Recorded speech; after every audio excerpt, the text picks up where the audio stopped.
man. No proof, I'm a lie about a more than no proof. I always wanted him, I never hated him, I never traded him, and if I did, I never ever traded him. You know what is a star? Like another city, the driver's like Florida. Gucci get large, so many more, 10 in the more, never a bar. Hey, 10 in the more, 2 to the P. Nothing to you, but it's something to me. Hands up as ever, and cute as could be. You can watch on YouTube with me for free. This one time for the Twitch, this one time for the text, this one time for the phone line. Whole time, wonder what they gonna do next. You know, I just wish you guys would stop the quibbling. Morning, everybody. Tobin and Leroy here with you on 560 WQAM.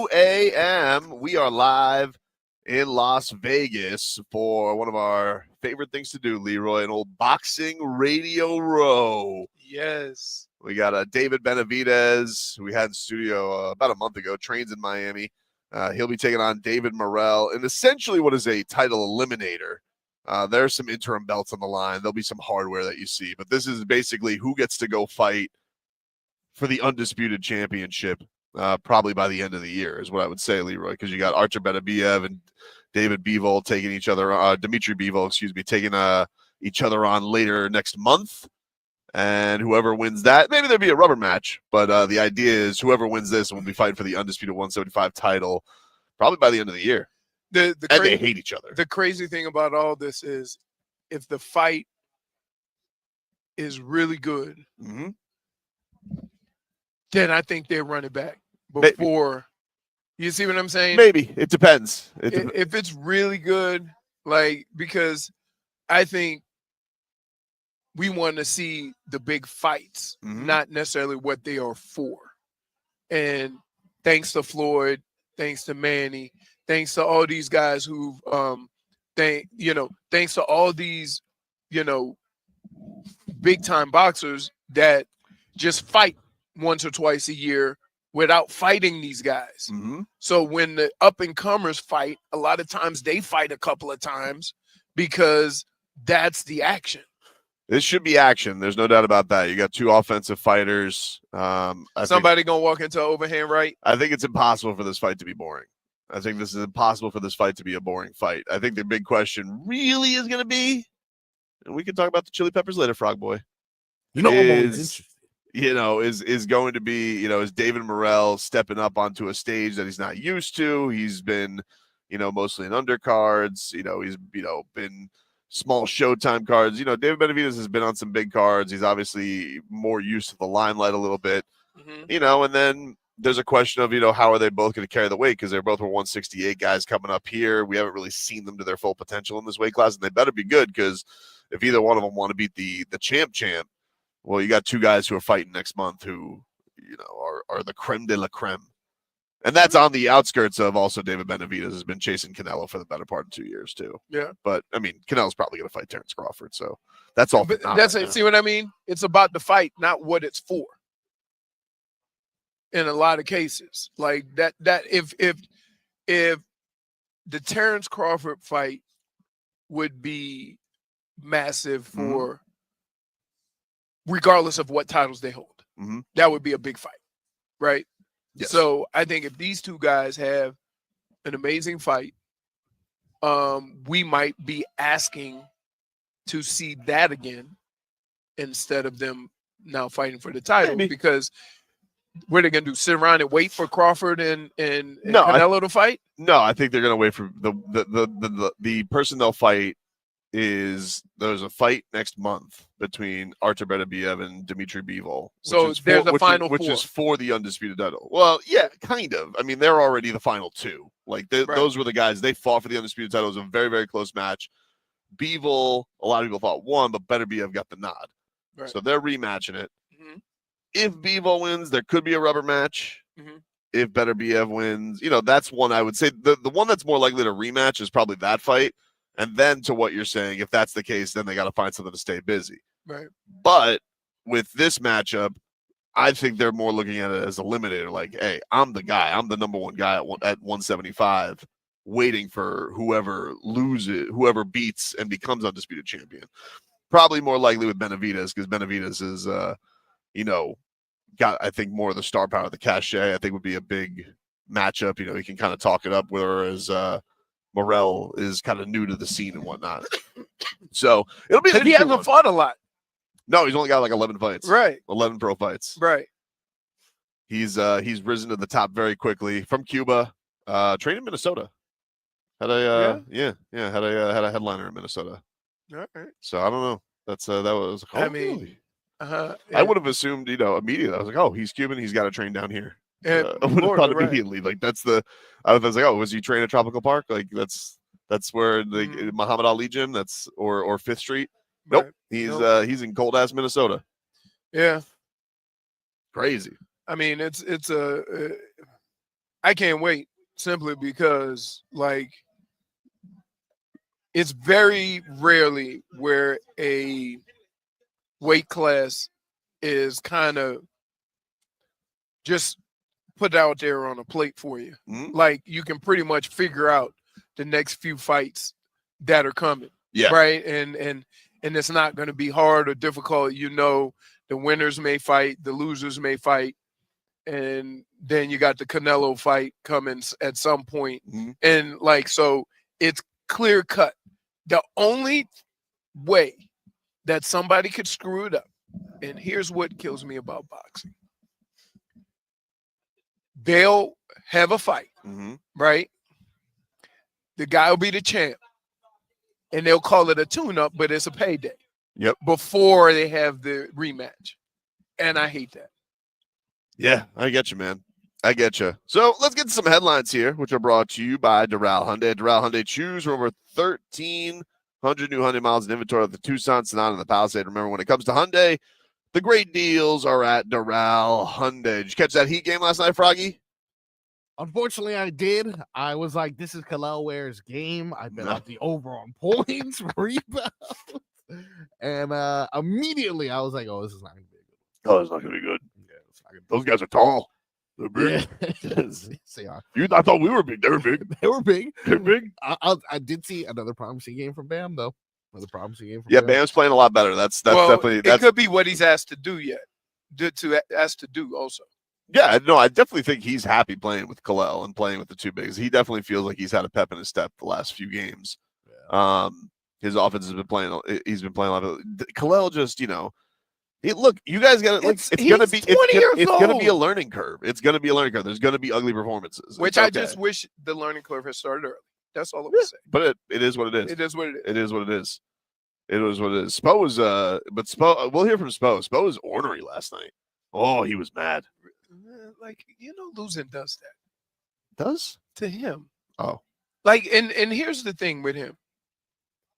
It's not that they lose, but sometimes when they lose by not doing the basic fundamental things, right, it irritates him. Oh, yeah.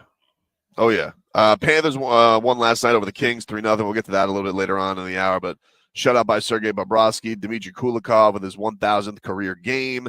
So shout out to Cooley. He got an assist in the win. Tkachuk with 3 points last night. Barkey on the scoreboard.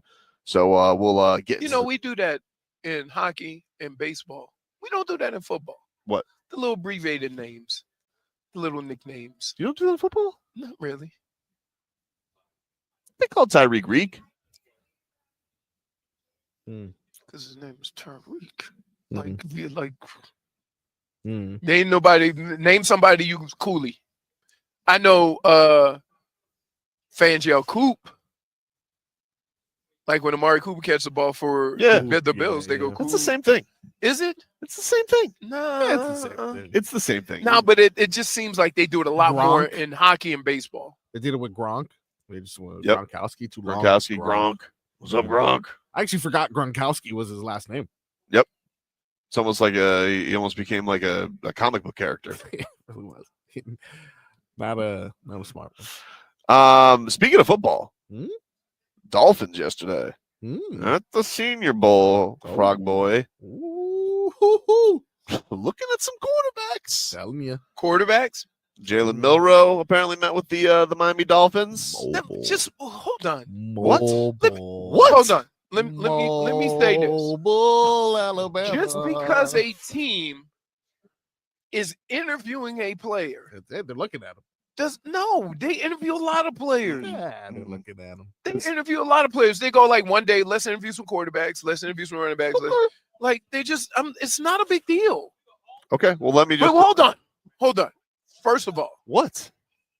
you think that Milroe as a backup can come and run this offense that Tua runs? I don't know. No, I'm telling you, this absolutely offense, not. no. You can't learn. Absolutely not. Why No, not? because very rarely can a quarterback become accurate in the league. Josh Allen. That's why I said very rarely. Okay. Oh, That's not never. all right, dude. You know what else, Josh Like, Allen? Okay, Can I can I give you one quote? Can I give you a quote? Who cares what they have to say? Let me just say what he Well, said. Well, why can't I just say what he said? Dude, I wish every time I went fishing, you were in the water. This is ridiculous. I would have a picture of the biggest bass ever. Just look at that. Marcos told me just on that. Timbo Slices, why is Leroy getting mad? He's just reading the news. Exactly. I'm not even having a take. I'm just telling you what happened. Hold on. You know why. Stop it. Stop it. See, I cut this off at the pass. No, I'm not letting Right? you cut it off. I cut it off because I know how this dude reacts to just the news. So that's why. Frog Boy, Yeah. Leroy said the conversations went, Yeah. quote, they went well. Woo! Good. Wow. That is good. That's good. Yeah. Look at that. You know what you got to do sometimes? You just got to turn over some stones, you know? Just look. That's right. Just look a little bit. Like you turn your fat ass over. Wow. Come on, dude. What? Did too much. I'm A conversation. You know how many teams I had conversations with? I don't, how many? Oh, yeah. That's a good question. At the Senior Bowl. 6. I didn't go to Oh, Senior Bowl. I was look an at that. underclassman. Okay. Did you have a conversation with the Browns? Not at the combine. No. But you But did I have a flew it. Right, I flew it. Oh, you flew it. Yeah.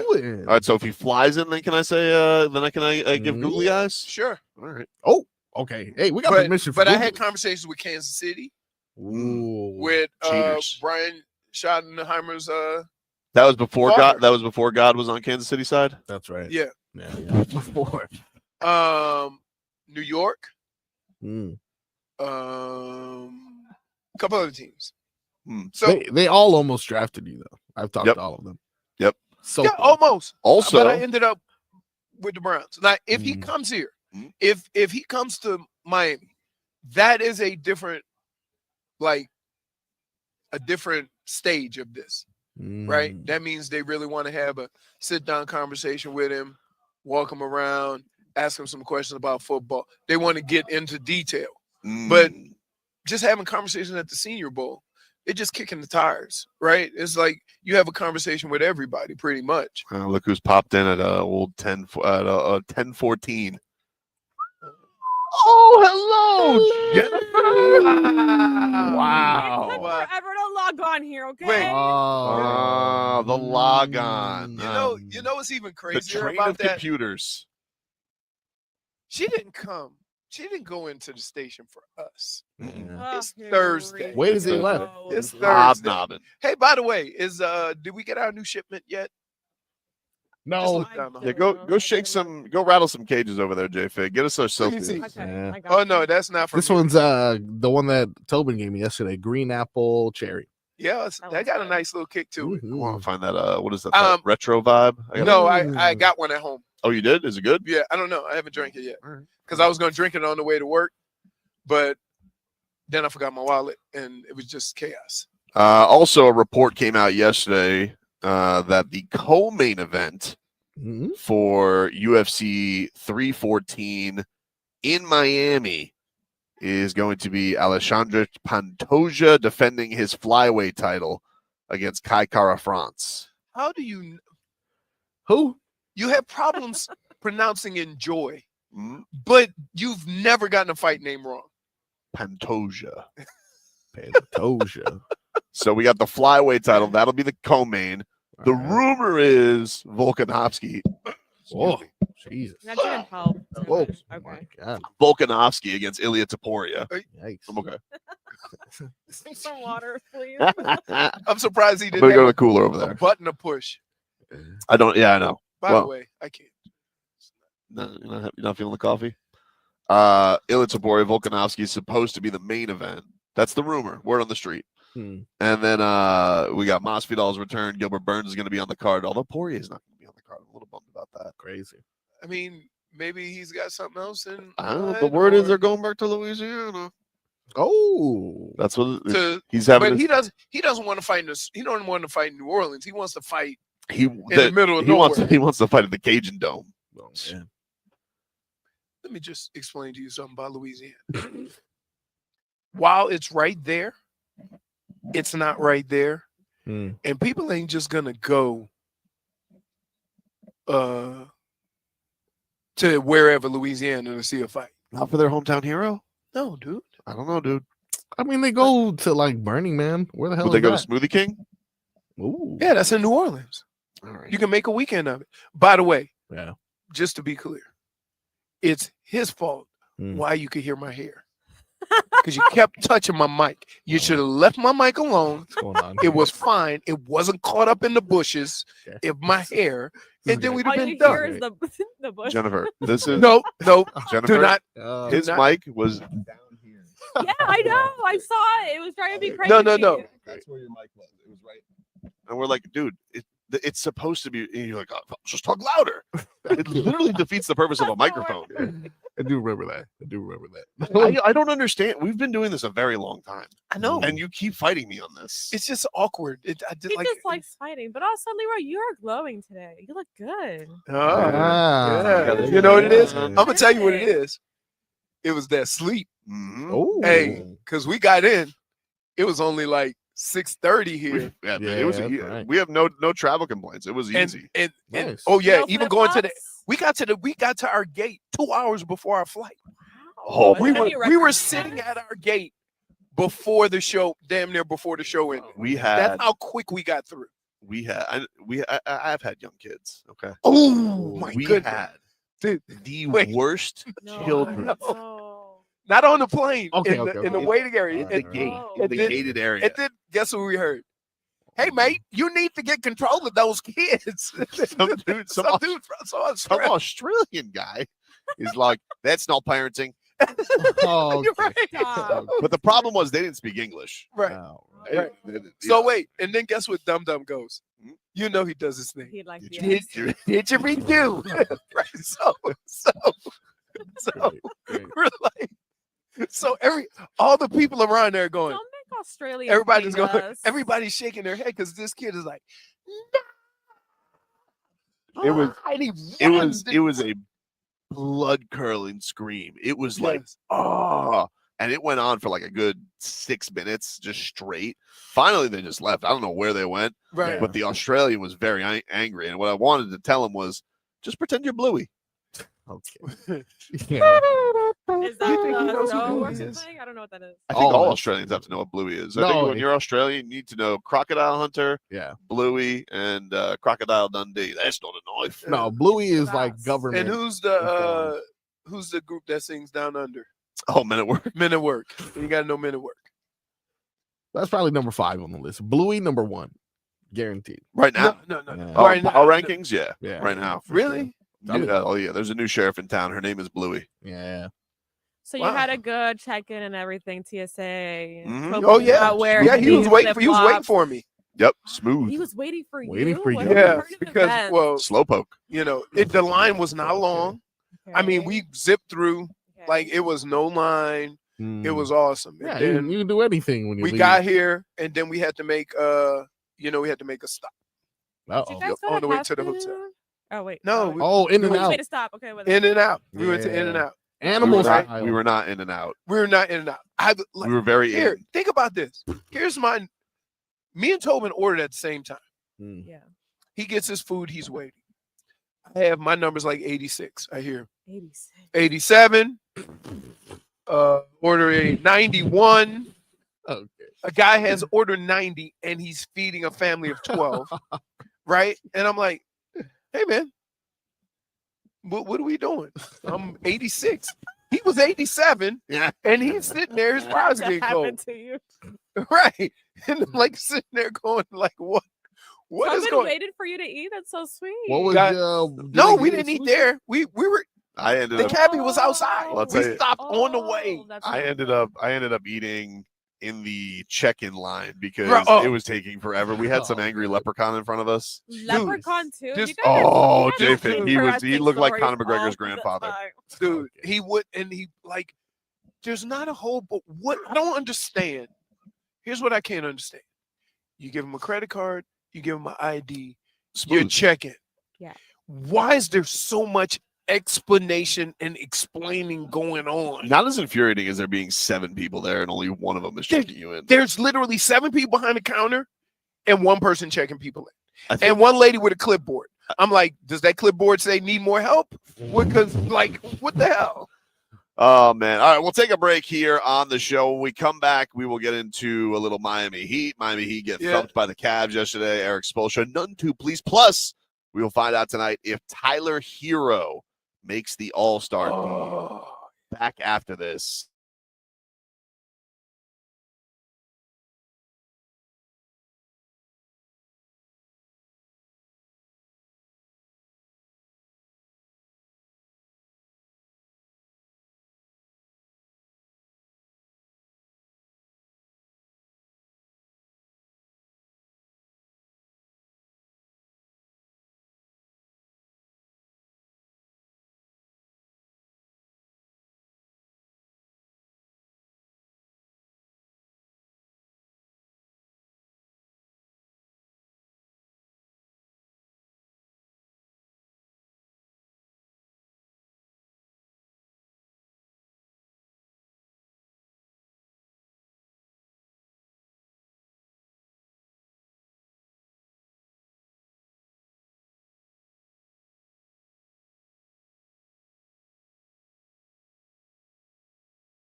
All right, welcome back, everybody.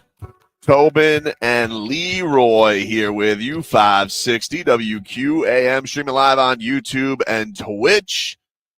And, of course, on the free Odyssey app. We are live in Las Vegas for David Benavidez, David Morrell, which is going to be live on PBC pay-per-view, presented by Prime Video. It's coming your way Saturday night starting at 8 o'clock. Hell of a card. You got Brandon Figueroa, Stephen Fulton 2. You got Pitbull and Fierro. You got Jesus Ramos and Jason Rosario. And then, of course, the main event, the grudge match, David Benavidez, David Morrell, as they will square off. But first, let's get to a little 15 minutes of heat here, brought to you by Hollywood Kia. At Hollywood Kia, the big game is here. Tackle game-winning deals during the handoff drive-off event at Hollywood Kia. Get $1,000 lease bonus cash towards your new Kia. Plus, we'll double your down payment up to $3,000. Visit them online at hollywoodkia.com or call them up 832-930-6181. Tonight, we will find out if Tyler Herro makes the All-Star team. He said, I was reading in the Miami Herald, there was a couple of funny things. He said, first off, that Spo said he gets the coaches vote on the reserves, okay? So apparently other teams will send like gifts to try and bribe the coaches. And Erik Spoelstra says, I just throw them right in the trash. What are we doing? What? Throws them right in the trash. So, like, let's say the Hornets are be like, hey, vote LaMelo in. Yeah.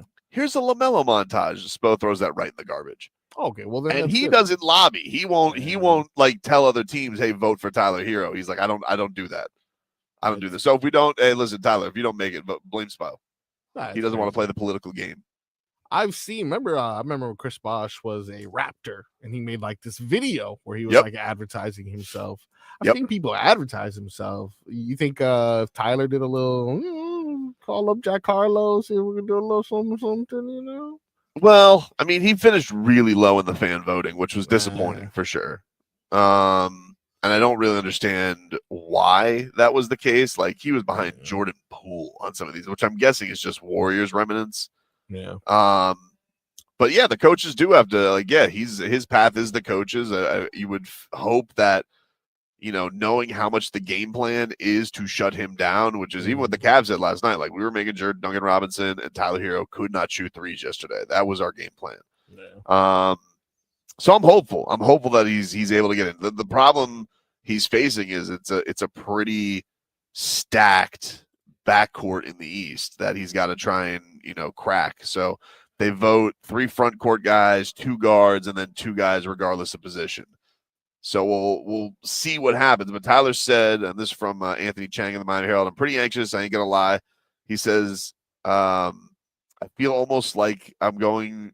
This is the first time I'm looking forward to something since draft night. It's kind of like draft night. I'm just waiting for it. So he's like going to be with popcorn in hand. Do you think he's going to? If he doesn't make it, you think he's got a frosty tweet ready, or you think a new mature Tyler Herro doesn't tweet about it? Totally tweets. I feel like he would tweet. But he's not going to say anything like, you know, this is an outrage. He's not going to cry like Rudy Gobert either. He's probably just going to put like an emoji. Oh, that's like a roll. Dude, that was one of the all times. Rudy Gobert crying. Crazy. Oh, thanks, man. Oh, what did you get you? But coffee. Yeah, we had to go in. Marcos didn't bring me coffee. What's wrong That's with true. you? I got you Celsius though. That's true. We had to like, yeah, it was rough. What'd you get? You got something fancy. No, I didn't.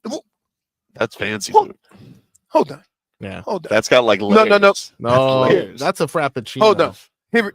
Here we go. You can put it on camera. Let me get a grande white mocha Oh, okay, with okay. the extra shot. That's right.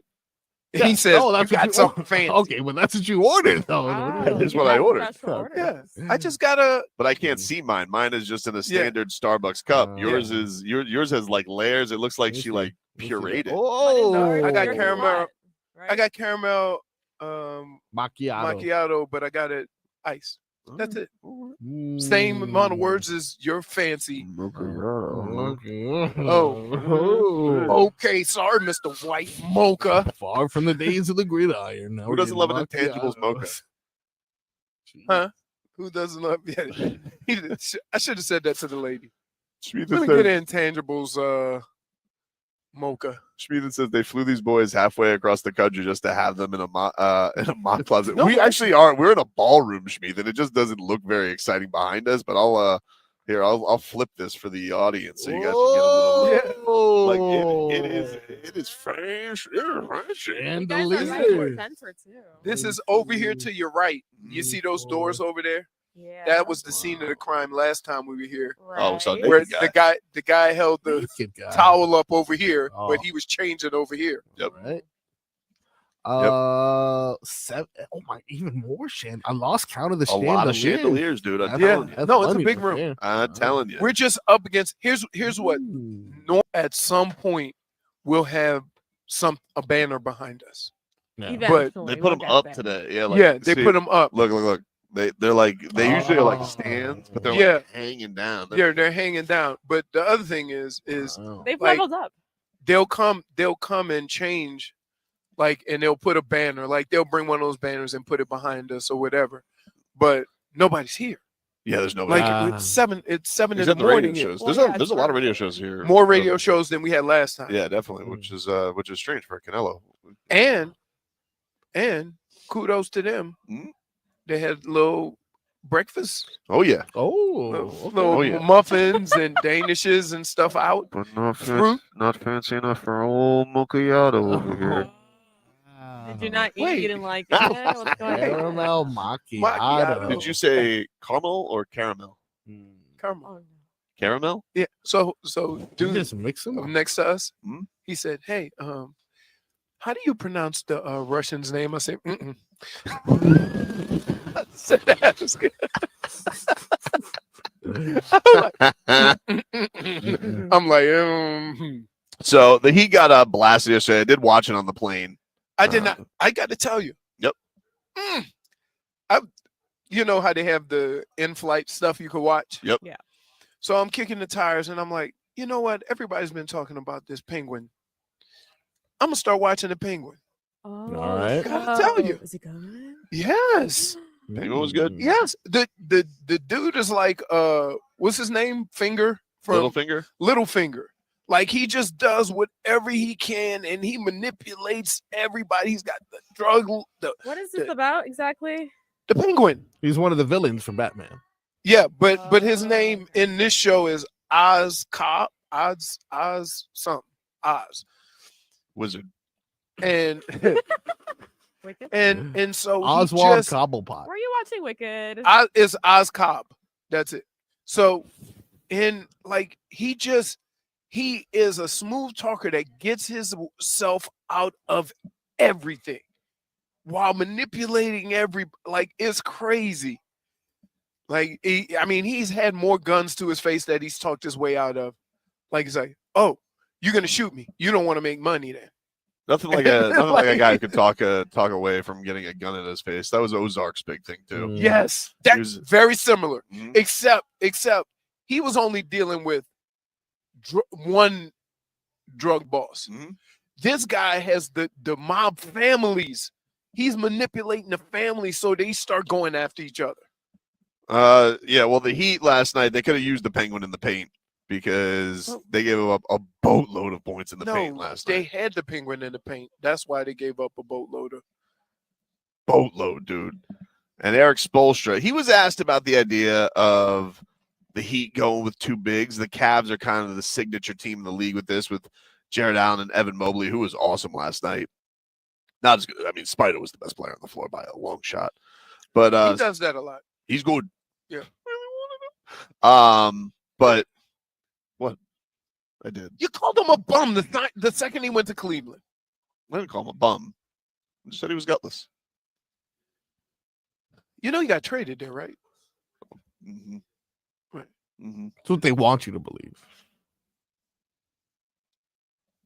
What? I know you love the city and you love Jay Crawford. It's okay. No. Listen, I'm just saying, Jay like Crawford. you make it sound like he didn't end up in Cleveland he ended up in Cleveland because that's where he really wanted to go. Mm-hmm. I got to tell you that he's happy he's in Cleveland now, but that may have not necessarily been, his ideal landing spot, but it worked out. So, like, for you to say, oh, he decided he wanted to go to Cleveland over Miami. He signed an extension this summer. Yeah, because they're good. Like, you don't think they're good? Yeah, they're good. Yeah, I got lucky yesterday. You know, you're taking on a young team going through some turmoil. Ooh, Caught it you are sleeping. the worst. Caught it sleeping a little bit. They have the best. Don't they have the best record in the league? I think OKC does. Okay, see, But they have the best record in the OKC lost last night though to Golden State, so maybe they do now. But anyway, Erik Spoelstra was asked about comparing the Heat bigs to the Cavs bigs, and he was not having that. When you look at that Mobley Allen front line, obviously it's been a couple of years in the making for them to kind of develop that chemistry. But with how you guys are playing now, are they almost like, not to say that you're copying them, but are they kind of like a model of like how two bigs can kind of coexist and play with and each other? Yeah, but ours are a little bit different, other than like their height, I think it's a little bit of a reach, trying to compare. The teams are built differently. Jeez. Might as well be sass. No, but he's not being that's an accurate assessment though. Because think about this. They -1. They play more in the paint than the two bigs that we have because Kalel shoots threes. Well, so they have a different dynamic. This was the thing that really annoyed Spo yesterday was the rebounding, and they got their asses kicked on the glass. He said no excuses for that anymore. I feel like I'm on repeat right now. Some of the decision making, this poor spacing that was leading to some poor decisions, and then there were some outright poor decisions, and then the rebounding again. We're a bigger front line, and this needs to be corrected. There are no excuses now. We have to be a lot more physical and purposeful on the glass. It's that important for us to finish possessions. There you go. I think one of the things that probably just annoys the hell out of Spo, and I'm going to use a Brian Flores term, takes no talent. Mm-hmm. Right? Rebounding is about effort and positioning. That's it. Last night, Kalel Ware 4 rebounds, Nico 3. That you can't. Everybody gets excited about the big, but rule number 1 for Kalel has to be to defend the paint, get the rebound. Yeah, there is no reason why he shouldn't have 10 rebounds every game. Take a break. One team did win last night, and that's the champs, the Cats, taking on the Kings. We'll get into that coming up next.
Welcome back, everybody. Tobin and Leroy here with you. We are at the MGM Grand in Las Vegas for David Benavidez and David Morrell.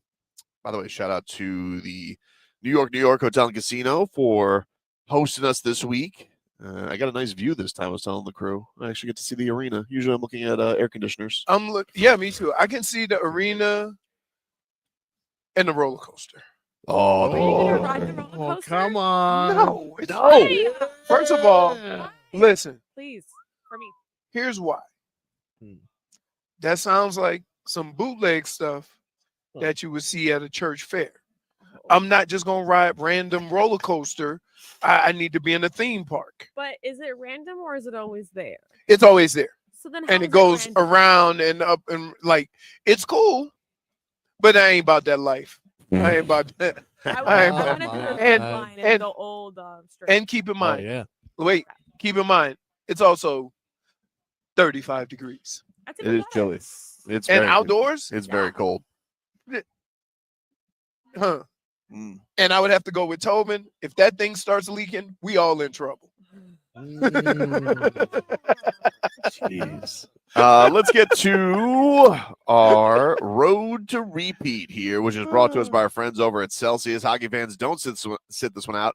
When it's game time, make Celsius a part of your play and get that energy up. Game day is fueled by Celsius Essential Energy Drinks, the official energy drink of Your Florida Panthers. I'm not riding a roller coaster. Are you crazy? Come It's on. a once in a lifetime thing. You know, these No, are it's things you not. can I've check been out. to Disney. I've been to Universal. Do you ride the I've- rides when you go? Yeah, Mhm. absolutely.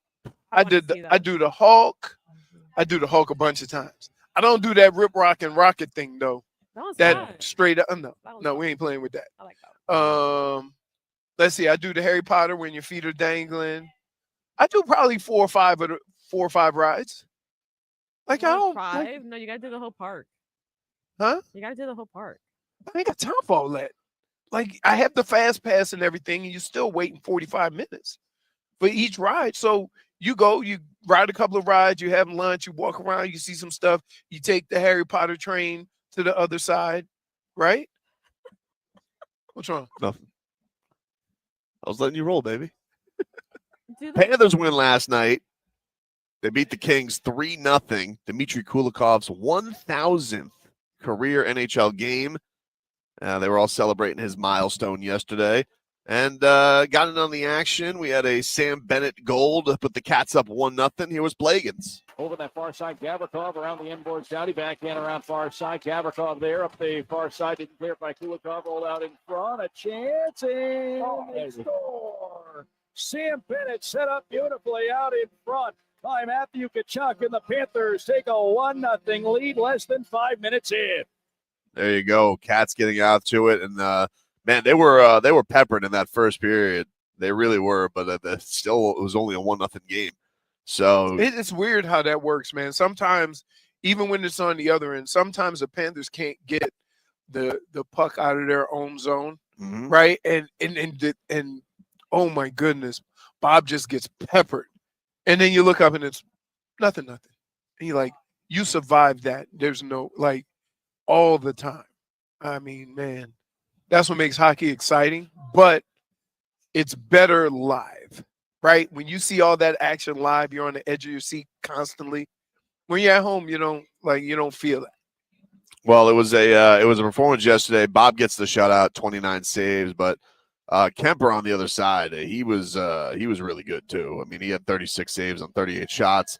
The Panthers would break through again in the third period. Alexander Barkov would deflect. This one honestly wasn't his fault because it bounced off the wall. Tkachuk bounces it off the wall, lands right into Barkov, who was there for a little deflection goal.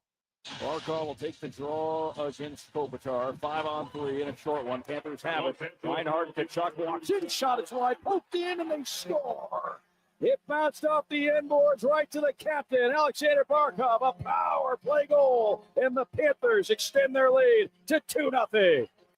There you go. Cats end up jumping back up into first place in their division. So a nice win last night. They'll be back in action on Saturday with I'm very confused by the times because they're all Pacific. 1 o'clock is your puck drop. It's at 10 a.m. I was very freaked out. You and time don't mix. Let me explain something too. Oh, if you do the thing with the time again, it's go time. You did it yesterday. You were like on the plane. Here's the deal. 6 o'clock. Here's the entire deal. time. No, here's the deal. This was you. No, here's the deal. You literally did it. Hold on. Let me explain to you what I did. Idiot. Wow. So we start traveling, right? We leave at like 4:15. Mm-hmm. And so then we start going, over to golf or whatever. And then I look at my watch. It says like 6:30, right? And it literally stayed 6:30 almost until we landed. Because of the time zones, it was always 6:30. So I told Dum Dum this, and instead of understanding that we're flying over, different time zones, and that's why it was happening, he goes, same thing I did in Dallas. Exactly. It's not. It is though, dude. We It's weren't the same No, thing. we were in the airport, and he got confused about the time. What's the difference? Being confused. I wasn't confused about the time. You seem confused. No, I was saying, hey, we keep traveling across these time zones, but technically it's the same time in all the time zones. You're very easily entertained. I am? Yeah. He was just entertained. He was stopping time. Oh my He was goodness. frozen in time. Long as those kids were on the plane, we were happy. Everybody getting on the plane was looking for those kids. They were sweating. Are those kids on this plane? I got a whole row to myself. Oh, you know who's on our flight, JFig? Ooh. Superstar. Ooh. Love Island's own Janae was in first class on our flight. Oh, Wait, the black Is kid. this the Yep. one? Yeah, I Kenny? thought so. With Yeah. Kenny? She looks familiar. Yeah. No, Kenny was not there. No, but is that the one that's with Kenny? Yes. I love her. Yeah. Oh. Did you say hi? No. You could've Hey, said hi. I love your show. You should have said hi. I mean, In first class, I think I would have been My taken off the plane. favorites. Love Island? Oh, I love Love Island. Like, they're famous? Yeah, but she was a Game whole changing vibe on it. season She for was a Team great- USA. Remember when we went out to Live? There was somebody out there. Oh yeah, she was from Love Is Blind. Who was that lady? Right? Love Is Blind, JFig? Is that who that lady was? Who? That you went and took a picture with. Oh, Raven. Yeah, she was on Love Is Blind. Yeah. So, I don't know. You kids, Love it. fame is. It's not that I think they're famous. I like them as people. So They're I like took her a picture friends. with her. Yeah. They're like her. They're like her. No, little I'm TV just. friends. All right. We're friends. We're friends. Oh man! Thanks to everybody at Premier Boxing, by the way, for providing our travel and accommodations. We're having a great time out here. We're excited to be here. Yep. The action's Yep. picking up. I tell you what, like, you come out here, you can always tell how big the fight is Oh yeah. because they got it going on, and Tobin is going to be so excited when the show's over because press conference. I will be the hell out of here because I don't do press conferences. What are you gonna do? Are you no golfing? So what can you do? No, well, Gonna be gambling. Oh, no. yeah. My feeding schedule is a little off, Gotcha. Oh. but I ate something, so I think I'm good for a while. I'm trying to figure out: do I Remember, nap? Look, today is the last day before the buffets go to crazy prices. That's Remember true. that. Yeah, Gotta but I'm keep not that in hungry mind. yet. And plus, You tomorrow I'm saving my no. You've changed. I'm saving myself tomorrow. It's expensive tomorrow. No, it's not. No. We're going to tomorrow's meet. still good? Meet happy hour, baby. Yeah. Okay, all right. Now we got to eat at the bar. I forgot to tell you that because No, you told me. yeah, You told me you couldn't get a seat. It's crazy. the earliest It is weird 'cause reservation it's with not. the- It's not crazy here. Like it's like it's Right. definitely not. It doesn't feel like a Right. like a fight week yet. But I don't know. I think it's just I think- everybody's huddled in because it's so damn cold. I think cold Vegas deters some Yeah. because, like, first of all, if you ever come here when the pools are open, Oh. yeah. holy crazy. smokes! Yeah. Like it is a show. How was this strip last night? Like, I'm assuming it was cold, so not a lot of The people. strip? We can go on no strip. Oh, I mean, you're not too far from the strip. No, necessarily. dude. They dropped us off at the front door, and we checked in, and was like, "Dude, nice. see you in the morning." Because keep in mind, it was like by the time I got unpacked and ready for it was like 11 or 12 back. But you got where there you at are. 6:30. Yeah. We didn't get into our room till what 8? 8:30. Yeah, because you went to Yeah, In and Out for an hour and a We went half. to In and Out first. Yeah, I had to sit down and get my. And you know what sucks? I got animal fries. Yeah. Right. What's the worst thing about animal fries? I put the ketchup on it. Mm. I'm ready to go. No fork. No fork. Yeah. I had to. You had to be like an animal. Yeah. Yeah, But pretty much. I'm telling you what, dude. You know you're in a hotel, right? Think about. I'm not going anywhere. This food ready to get eaten. Like Literally. It had already been with him for an hour. it already been with me for an hour. So think about this. So for $13, I can get a double cheeseburger, right? Fries with onions and animal style, and a drink, right? And there's not a person that now you thinking, like these Pincho factory hamburgers where they put it in a box. No, there's people with some big hands, and you still like, oh, I can't wait to get to that. A burger is what, $8? The Yeah, biggest something like burger that. they sell is $8. So you ain't like, oh man, Marcos, we would eat there every day. You talking about downstairs? Yeah. I had to take out a loan to get like 2 cheeseburgers. No, it's true. It's true. No, I'm telling you. We'll take a break here on the show. Back with more after this.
It's time for our Tua.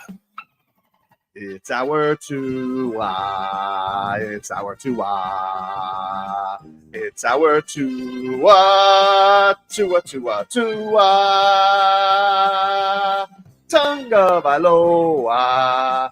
Not Tua Tagovailoa. A for effort. Dolphins quarterback. Tua.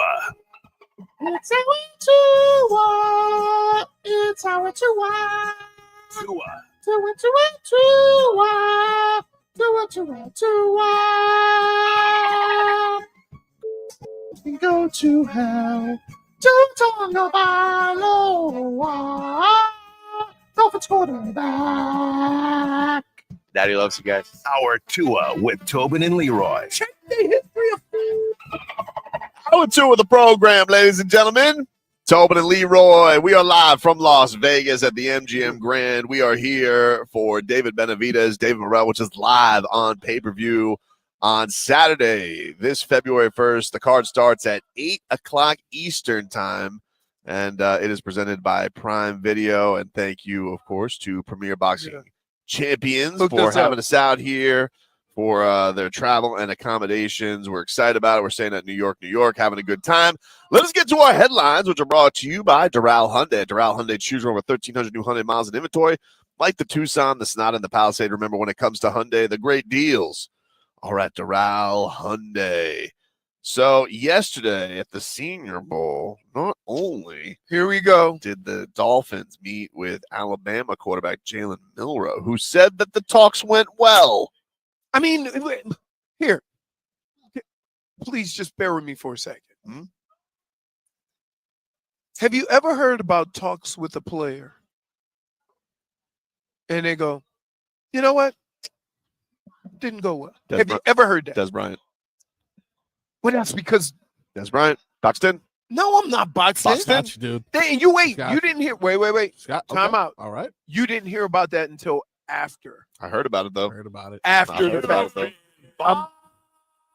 But did the team say that or did Des Bryant say Des Bryant said it. Okay. Milroe I'm said just saying the team is never going to say nothing negative about a player. Well, the team didn't say the talks went well. But that's He said okay. That's my point. You're getting it from the team. The Dolphins said no, that. I'm getting it from him. He says, "quote The talks went well." Also, they talked to Dylan Gabriel. Man, They're talking to all the quarterbacks. Why? dude. Why? Yeah, because he's. They're talking to everyone. It's almost like you get a little Tua, a lefty Hawaiian quarterback, So it's like, what? What? What do you mean, dude? I'm just saying. Been there, Dude, done that. Dude. I like. You know, it'd be fun. I love the way some of the qualifications of a quarterback that you want. Yeah. It's just ridiculous. It's not, though, because it's Why? actually the last four quarterbacks in the actual NFL were exactly what I thought you to be. I mean, Patrick Mahomes is not considered mobile. 2 rushing touchdowns. He's not considered mobile. He's mobile. He's mobile enough. He's mobile. He can be. He's not considered a mobile quarterback. He's mobile, dude. Yeah. So you're saying Patrick Mahomes? He picks his spot. Hold on. Yeah. Patrick. Let me get this straight. Yep. Patrick Mahomes, Yeah. Josh Allen, Lamar Jackson are samesies. No, not I would- same, okay. but he's mobile enough. Okay. He's How, mobile enough. what will be like? What Picks yardage? his spots. or Hold amount of on. touchdowns? You're gonna disagree with the statement that Patrick Mahomes picks his spots. To be Yeah, but it mobile. doesn't make him a mobile quarterback. Mobile enough. He's mobile enough. That's all I need. Just I mobile don't enough. always need to use a jackhammer. Sometimes a regular hammer is fine. But I Jaden Daniels, always tend to Jalen want to Hurts. use my fist. Dude, like what? I think if you go into looking for a quarterback and the best description of a quarterback you can come up with is he's mobile, Yeah. then you're going to have Anthony Richardson. Yeah. Good backup. Yeah, but he's fragile. Fragile. But I'm just forget that part of it. Moose. I'm just saying, okay, that's all great, but he can't play quarterback. No, fragile no. moose is a fragile moose. So let me get this straight. Yeah. If you were starting a team, you would take Anthony Richardson because he can run. As a backup QB, yes, I would. What Would you good is have have? backup? Wait, change of pace. what good is having him Yeah. as a backup if he can't throw? We need a viable option There you behind go. Tonga Vailoa. That's I right. understand that, but you don't go and take a young guy. You got to train also. You know who else they met with, Frog Boy? Who's that? Oh, Come on. this is the segment of the show to say, let's get Leroy. Oh, Xavier Restrepo. Oh, sure hands. Oh, sure-handed. You know, we had a lot of drops when it mattered. So many. I tell you who doesn't drop it when it matters. Oh my God. The X-Man. He catches it on. That's his what they butt. said about the Edwards. Was it Edwards? No, not Edwards. For Jackson. For the Rangers. Andrews. Yeah, it was a tough week for intangible tight ends. Tough week. Yeah. Dalton. Okay. But you ever seen him catch a ball from his ass? Huh? You ever seen Mark Andrews catch a ball from his ass? I did. I know you did. Well, it kind of fell. Like, did you? Wait. Oh, Wait. Was I on my ass when I caught You were the on your ball? ass. You Okay. were on your ass. Boy, he was on his ass and then put up his hands. I put up my hands. No, I didn't. No, I caught it with my hands. I did not catch it with my chest. I caught it with my hands. I'm looking back at that play. I caught it with my hands. I don't recall that. No, I'm looking. I don't. I think we watch this. I don't recall We're that. going to Oh my goodness. That's See, this is the thing. When we talk about somebody else, right? He will squeeze all of the juice out of the play. I'm not That- squeezing with me. juice. Nope. I don't recall the play going like that. Nope. You got so lucky. Get Bernie on You the got- phone. You got so lucky. No, dude, let me tell you something. Me and Bernie looked at each other and we just shook our head and we went like it never happened because on that play, there's only one rule. There's only one rule. Oh, That rule is you have to cross the face of the linebacker to open up the space behind you. Oof. And the linebacker got so far upfield, I said, you know what? I'm going under him. I went under him. He bumped me. I fell on the ground like a weeble. Bernie still threw it. It got batted up in the air. Boom. Leroy, Right in the chest. really a ball spiker after that. I've seen you spike the ball 5 times after this. That was your thing. You were really. Oh, okay. No, he was on the ground. Is this the one? You've done this a couple times, Leroy. Okay, hold on. What do you remember the team it was against? So I can Pittsburgh. Pittsburgh. You know, I think I did this. Damn. Okay, hold on. I'm gonna get the screenshot because I know that's legally the only thing that we can play on here. Ooh, okay, hold on. I don't know if it was hand. It may have been bicep. It may have been a little bit of bicep. It may have been a little bicep and chest. Oh man. And yeah, so I don't know. That's that was now. Like I would say, Restrepo. The one thing is like, look, if they are keeping Tyreek, Jalen Waddle, you got Malik. See, Washington. I think you with Malik Washington and also a return guy. And keep in mind, you needed a guy like Restrepo until you started using Jonnu Smith.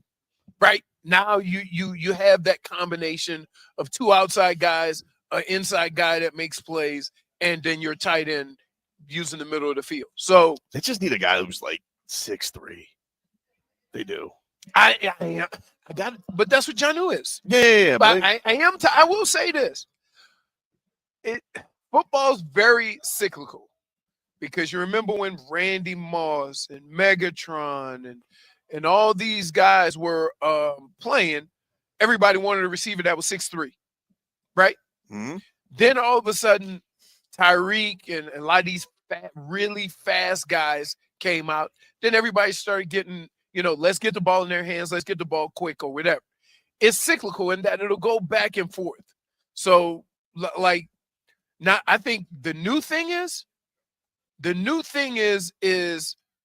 the very athletic tight end. Everybody's going to have one. That tight end from Penn State. Oh my goodness. Yeah, especially Bowers having a big year. Bowers, you look at Jonnu, they all are very athletic. So I think the new thing with football and what you will see is people talking about having that athletic tight end. But I don't know if you can necessarily. Got Elijah Arroyo too? I mean, huh? Got Elijah Arroyo here too? No, he's going to be drafted really high. I think he's going to be drafted. He gets a little greedy, I think he's going to be drafted 2nd, 3rd round. He's that good. Like, I just think the athleticism of these guys and who you have to play against. So Schmeathan says Elijah Royal is going to be so good in Kansas City. God, that would just. And then leave it to Buffalo. They'll probably trade out to their picks so they can go take him. Idiots. Take a break. More to come here on the show, including Bam Adebayo explains where things are at with his very good friend De'Aaron Fox. That's next.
and Trillis. I'm a bigger problem when I quit with Sprillis. Murder on my mind, it's time to break the guard. My revolver's not religion, the revolution's born. The Tobin and Leroy here with you. Hey, you guys want to go see Morgan Wallen? You guys can win a pair of tickets to see Morgan Wallen with special guests Miranda Lambert and Brooks and Dunn at Hard Rock Stadium in July. To enter, text the word stadium to 20357. Text stadium to 20357. For more information, go to WQAM.com. It's a text contest. Message and data rates apply. Don't text and drive. Stadium is your word of the day. What? Glad it's appropriate today. Sure, it's not hard or rock. No. It's stadium. Mhm. That's what the word is. Hey, word of the day, grope. Grope. We also have a contest for you. We're in Vegas right now. Okay, Yeah. we're in Vegas right now. But if you guys want to go to Vegas, the Slam Dunk in Vegas, travel and accommodations for one winner and 3 guests for a total of $20,000. All you guys got to do is download the free Odyssey app. You log in or register for an account. You listen to WQM or any participating station. Listen each day for a minimum of 1 hour for your entry. And you can do this every day. The Slam Dunk in Vegas, a great prize and your chance to win. Just listen to WQAM on the free Odyssey app. Its travel dates are March 17th through the 22nd, and it's a national contest. It is a national contest. Luis says, Tobin, do you see why most teams pick the wrong QB? You see how emotional and sensitive people get talking about QBs. It's like talking politics. Emotional decisions are usually wrong. Jets and Browns, Bears Correct. and Dolphins. I would say this. There's also another part of this that a lot of people don't really understand. And here's how this works. You are drafting prospects. You understand? So the prospects and the high-rated prospects of a certain year might not be the best in the following year or the year before that, but they're the best prospects this year. Now, if you need a quarterback and there's 2 top prospects, you might want to get one of those quarterbacks. And so everybody's going to start talking about those quarterbacks. And every team that needs a quarterback is going to start posturing and trying to figure out how can we get one of these quarterbacks. It doesn't mean that those quarterbacks are any good. It just means that they're the top 2 prospects. And so we misunderstand the draft to the standpoint of because they're the top 2 prospects, and I'm not saying that this is the case this year, but I'm saying because they're the top prospects, you want to get a quarterback, and it doesn't even matter if it fits or not. And that's the situation you're in. It sucks. It's unfortunate because just because you need to have the stones to say we need a quarterback, but not that one. But, like, are you referring to this in the idea of, like, you think that it really will be a bad decision for one of these franchises to take Cam Ward or Shedeur Sanders? No, I'm not saying that at all. But I'm saying you've had drafts where there's been 3 or 4 quarterbacks that everybody has postured for, and none of them have been any good. They're prospects, okay? Just because you need a quarterback and there's a top prospect available doesn't mean he's going to fit your system, and you don't have to necessarily get one. And that's the way fans think. That's the way organizations think. And what ends up happening is you end up with a bad quarterback. And it's like, and it's okay. It's fine. But understand you're not you're drafting prospects. You're drafting the highest rated prospect at that position. It doesn't mean that guy is going to be Josh Allen or is going to be, any of the other star quarterbacks. It just means that of the quarterbacks available, he was the highest rated. That's it. That's all that means. So for people to just start, we got the best. Come on, man. Like get over it. You have once you understand that the draft is prospecting. They are prospects. They try to do tests. They try to talk to them to kind of evaluate the prospects coming out in the draft. When you start putting or what this guy's going to be or what he's going to be able to do without playing a down of football. We haven't talked to these guys or anything. Like, yeah, you're putting yourself in a bad position. Look at how many quarterbacks been drafted in the first round that everybody thought were going to be pretty good, and they weren't. Like, it doesn't mean success. Yeah, but it also doesn't mean just because Mel Kiper doesn't say that Cam Ward isn't rated with the class of this year that he's not going to be better. No, and that's the point I'm trying to make. Is that because that's what like the overall sentiment from everybody is. It's like, oh, don't take one of these guys. They're not franchise QBs. Again, if everybody feels that way, then they'll probably fall down in the draft. They won't be top 5, right? But after evaluation, after you do all your testing, after you have conversations with them, after you do your due diligence, then you might be one of those teams that say, this guy can fit what we're doing. Instead of, you believe me, we've seen drafts and the teams that say, oh, we need a quarterback, let's get him. Yeah, I mean, there's a lot of them at the top of this draft. Right. And that's not the best way to go about this, because keep in mind, if you pick one position to change your franchise and it doesn't work, now you set your franchise back even more, because now you got to start that process over. Meanwhile, everybody else on your team is also. Yeah, but it's a little different now, because it's like if the bigger deal is if you give him the second contract. If you really draft a rookie QB and it doesn't work out, like, it doesn't kill you. Like, it doesn't kill you, but it doesn't kill you from the money standpoint.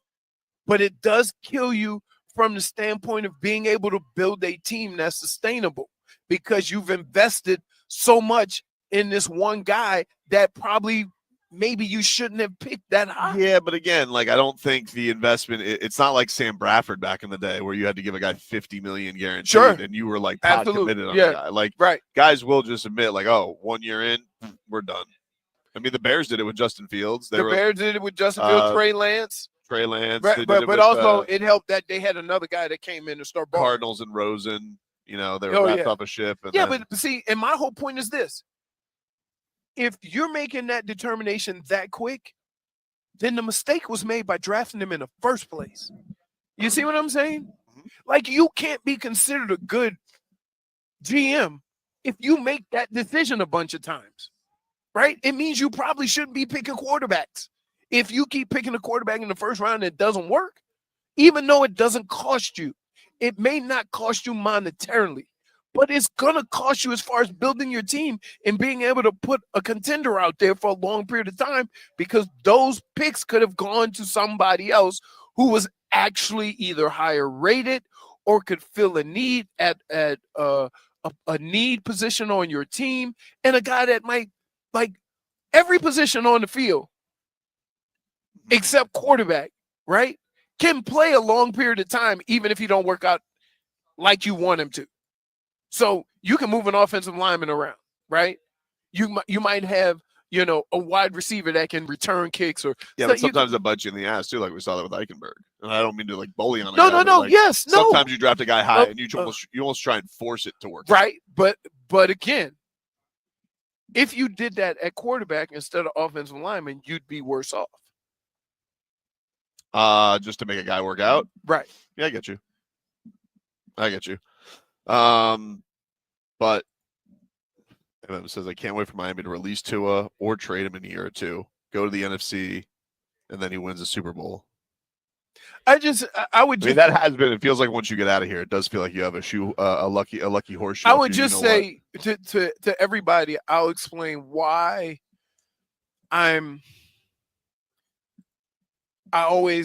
people think I'm a big Tua supporter, and here's what I would say. It's not that I'm a Tua supporter as much as I am. You love to. That talent that he possesses is a unique thing. To be accurate and be able to make reads that quick is not something that every quarterback possesses. It really isn't. And I don't think people really understand that to be that accurate that quickly and to still not make the mistakes that when you see people try to do that, they throw a whole bunch of picks, right? when you see that talent, like that is a unique thing that separates Tua from a lot of quarterbacks. And so it's not the injury thing bothers the hell out of me too. I'm not going to sit here and lie, right? Yeah, because I have no idea how many games he's going to play next year. But that talent is not something you can just go get another guy for. It's not. It is something that's unique to him. Take a break here on the show. What, Marcos? You got your mouth covered like. Well, go ahead, Marcos. What do you want to say? I saw JFig put in the chat here. You know what? Leroy and Tua sitting in a tree. FUMBLING. Wow, you said that, JFig? JFig. Wow. I thought that was a low blow, personally. Too much, dude. Thought I would never say something about that. I mean, the guy caught it on his butt. You know, what more do you want? What more do you want from our boy? But you know, we'll take a break, mix things up on the other side. WQAM broadcasting live from the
on 560 WQAM, streaming live on YouTube and Twitch.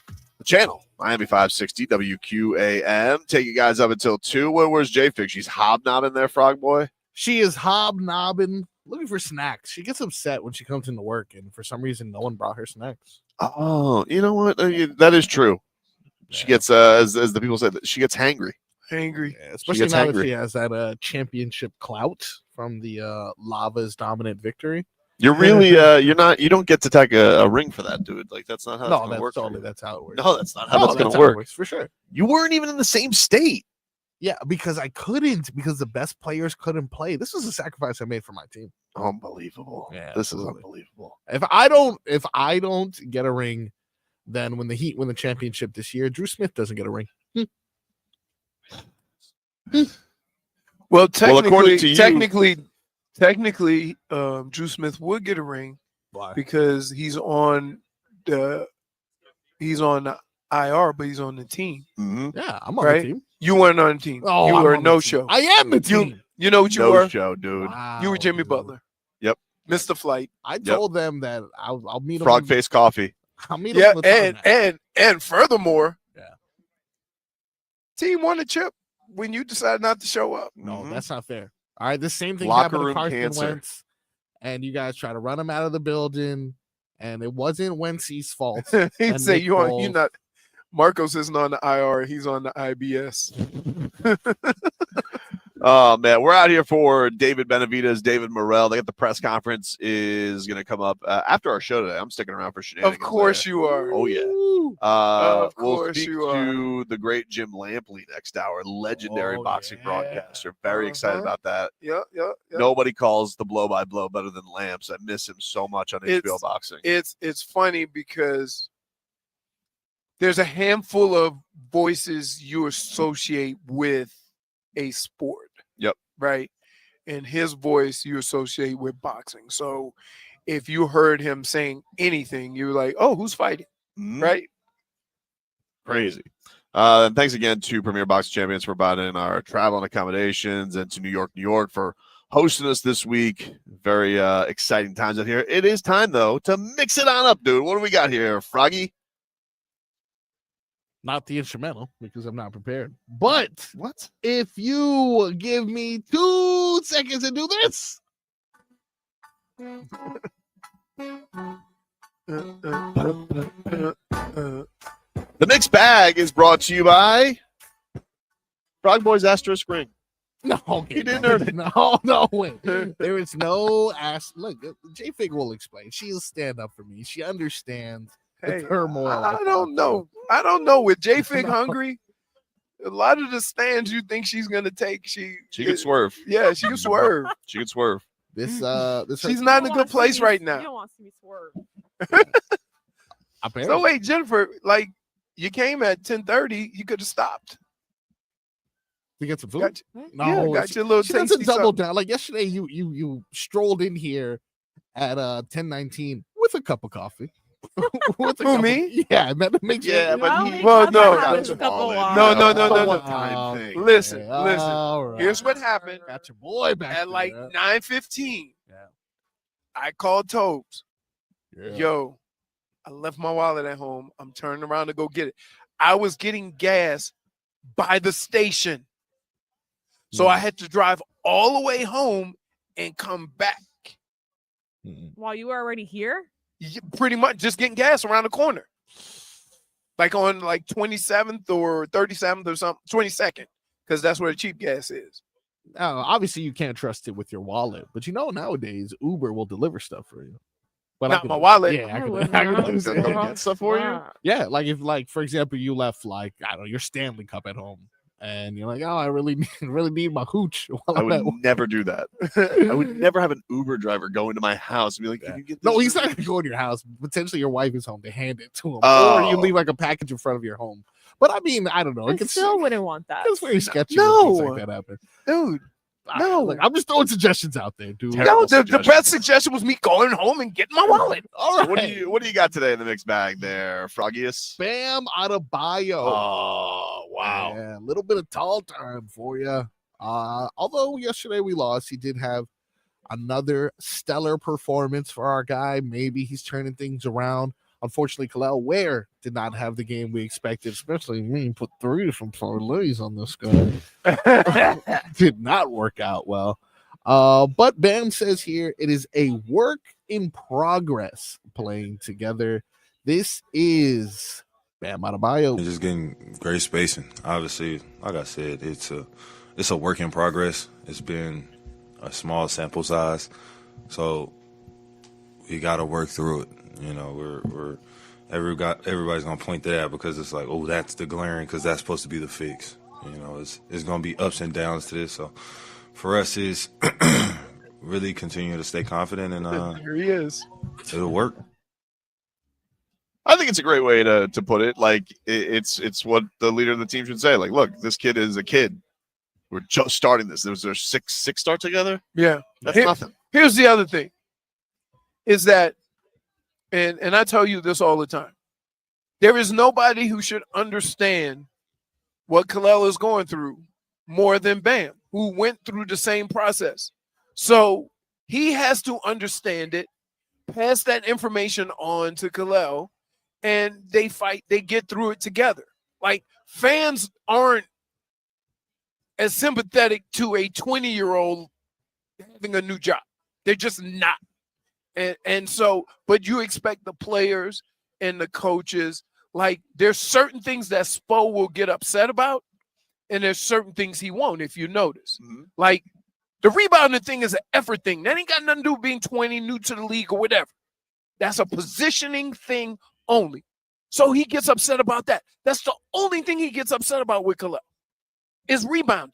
And it's with everybody, not just Canelo. Mm-hmm. So I think it's almost perfect that he has Bam, who was a smaller big and had to go through some of the same things and work his way through that process, to have him right next to him, which is another reason why you probably can't have Jimmy around. I don't disagree with you. Right. What else we got in the mixed bag, Marcos?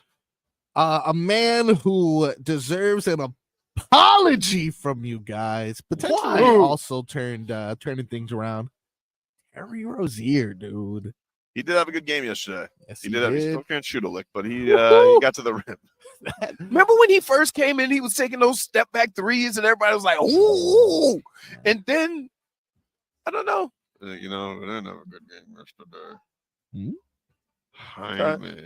Jaime is going through something right now because he don't look. You know what I'm saying? Jaime was out there getting cardio yesterday. Jaime got benched yesterday. He said Jaime was out there doing cardio. He did. No, he got out there for 7 minutes of cardio, and Spo said, "You know what? I'll put Pele in." Yeah, that's fine. You good? Which is, I mean, like, the thing you got to be worried about with Pele is, you know, he might give you that 2 for 2. He was good yesterday. He was good. We call that the old dunks: 2 points, 2 fouls, and 2 rebounds. What did T-Rose say yesterday? He pointed out something very, very true for the Miami Heat in regards to the upcoming games. This road trip is going to be very, it's a perfect situation for what we got going right now. You know, just lost a tough one to the #1 team. Now we go on the road for 4 games, and it's going to be some tough environments. But I think this going, I won't say make and break our season, but it's going to be huge for us, and this is the games that we need to win.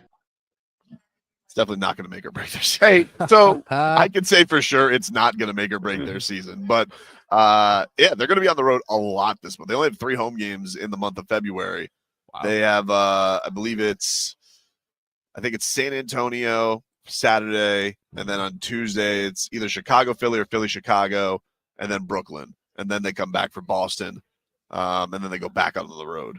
So, question, somebody just put in the chat that Rozier's never been the same since that neck injury. I agree. I mean, it can't not be talked about. It could be a power thing. And let me explain to you.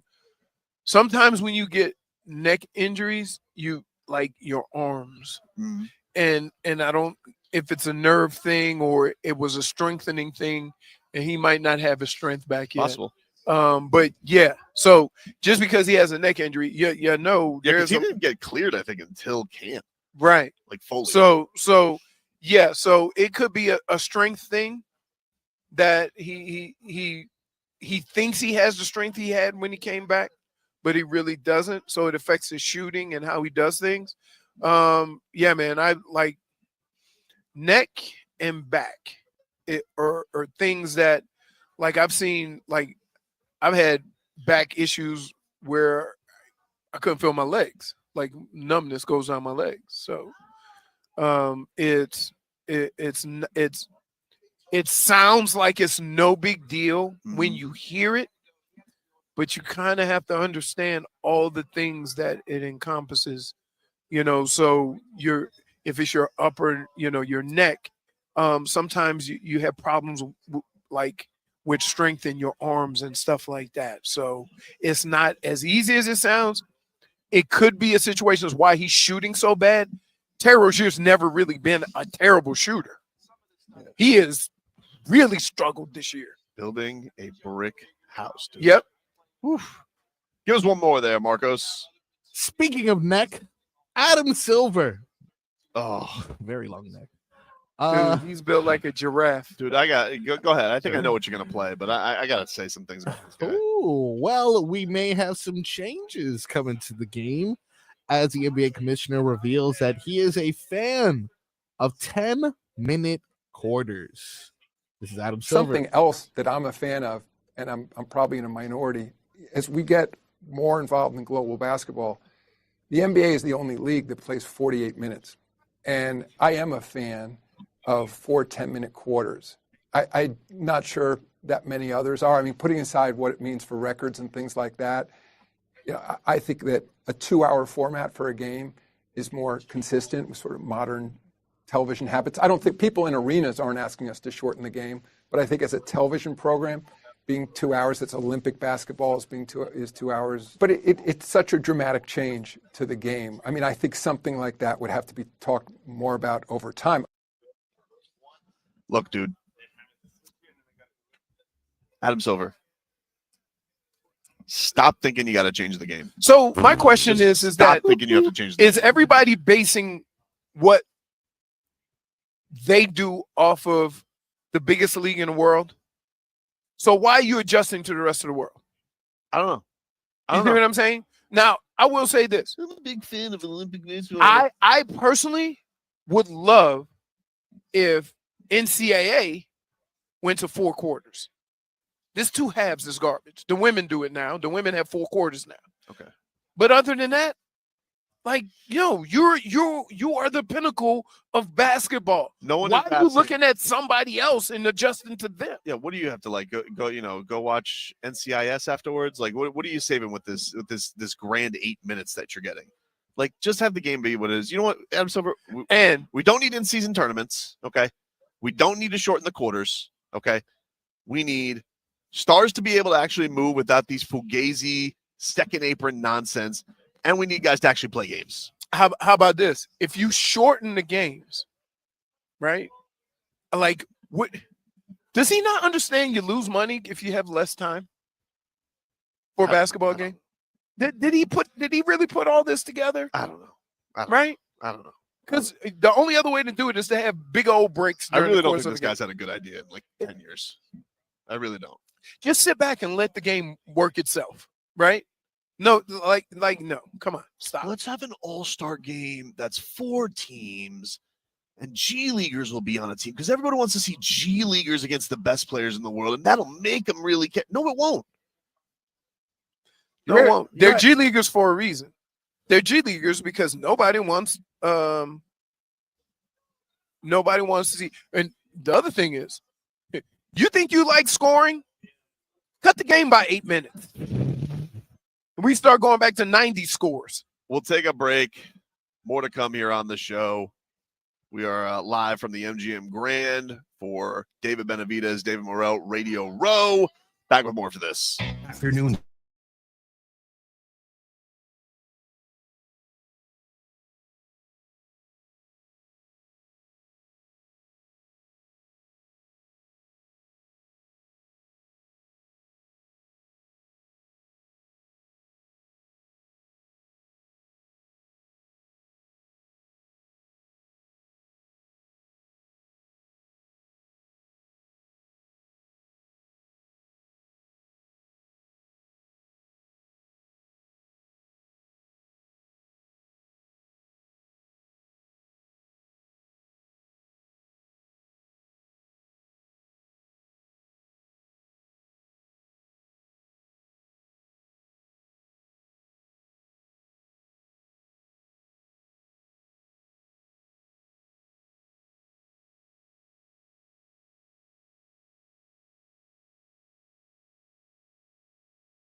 Tobin and Leroy here with you, 560 WQAM. Take you guys up until 2 here on the program. I just did something really stupid. What's that? So I was on Twitter on my computer, and usually I can just turn up the volume, but I don't have my headphones plugged. So I'm like, why am tapping? Why can't I hear? Why isn't this working? I don't understand. What's happening here? They all get confused by technology. I'm glad you said it. Well, listen, I could have kept quiet and not said anything. So, like, yeah. Accountability. It is the best policy. Let's get to headlines here, brought to you by Doral Hyundai. Doral Hyundai, choose from over 1,300 new Hyundai miles in inventory. Like the Tucson, Sonata, and Palisade. Remember, when it comes to Hyundai, the great deals are at Doral Hyundai. The Miami Heat, they lose last night, 126-106. Big game by Donovan Mitchell. Panthers get the win over the Kings, 3-0. So they bounce back up to first place in their division. And we're all on Jimmy Butler watch. I got everybody on the noties. Listen, there's no need to be on watch. Why? You know this to be a fact. I'm going to go out on a limb and say Jimmy Butler's not going to play for the Heat anymore. Oh, yeah. That being said, the only interest that you could have is who do you think they could bring in? Because right now, it sounds like the Heat said they're trading for some Pop-Tarts. Yeah. I know. The Heat are trading for anybody other than Bradley Beal. Pretty much. Because they don't want that smoke. Well, they're going to be in the like it sounds like I guess it's interesting because we hear all this stuff throughout the week. Oh, the Heat lowered their asking price. You know, there's other teams that are swooping in, like, you know, the Warriors. Warriors got a big win last night. But the thing that was interesting with the Warriors is, you know, there was this report earlier in the year that you know, they asked the players about Jimmy Butler and bringing him in, and they didn't seem, you know, too into that. Because Jimmy has done this to himself. Like, listen, if you get to know Jimmy, you understand. The dude's a competitor, even though he's not competing now, right? But if you're on the outside looking in and this is all you see of Jimmy, why on earth would you sign up for that? And that's the part that has baffled me about this whole Jimmy thing, is that in his efforts to make a point or get what he wants, he has made his situation more difficult, because this is what guys who don't know him see. This is what teams that don't know who Jimmy is, this is what they see. And so why would you sign up for that? If you're Steph and you're, say, Draymond, and you see how he's went scorched earth on the last few teams he's been with, and now the team that you thought had some of the best culture in the league, he's doing it to them, why would you say, yeah, bring him here? Yeah, I mean, I guess the only question is, like, how many guys are going to be out there that switches, you know, what you're able to do this year? And if you do, like, it's a gamble because you don't know, but the thought process is like, all right, eventually is he going to want to play basketball, right? And if you know, right. And so I guess that's the gamble, but it does sound like still the Suns are still the team pushing the hardest. At least that's what Anthony Chang is reporting. Or he says a league source close to the situation indicated Wednesday that the Suns are still the team pushing the hardest for the disgruntled Butler, while other teams have called the Heat, registering some level of interest in Butler. The Heat's most serious discussions regarding Butler and the trade have been with the Suns up to this point. Well, here's the problem. See, while we talk about how bad the Suns want Jimmy, we can also come to the conclusion that's how bad they want to get rid of Bradley Beal. So there's with the other teams, it's more along the lines of we want to bring Jimmy in. And so it seems to me that that would be easier to work with, because the Suns' whole issue with this is, oh, we can bring in Jimmy and get rid of Bradley Beal. That's all. That's why this became a big story for them. It's basically getting a guy who's redundant on the team, who's been, you know, put to a bench guy now, right? to somebody who does fit you better, and you're spending the same money, basically. Somebody said Butler is good in the playoffs. See, He is. I'm gonna give you a lesson in sports. Right? Butler was good in the playoffs, has been good in the playoffs. You don't know if Jimmy Butler is going to be good in the playoffs this year because he's a year older, more wear and tear on his body. And Well, not this year.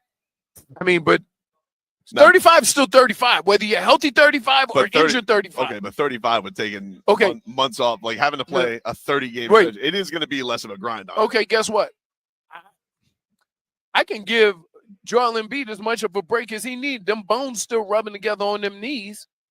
Like, so like 35, and keep in mind, but he doesn't. It's not regular 35. Mm-hmm. It's 35 Tibbs years. He hasn't played for Tibbs in forever, though, dude. Okay, but it's still wear and tear. It adds up, dude. I'm sure it does add up, but I will say, if one thing is going to help that, only having to play 30 games the rest of the way is going to help. See, we make a lot of assumptions with that. I think you're making an assumption. No, I'm not. You're making an assumption. You're making an assumption that's not going to work out, that he's old is old.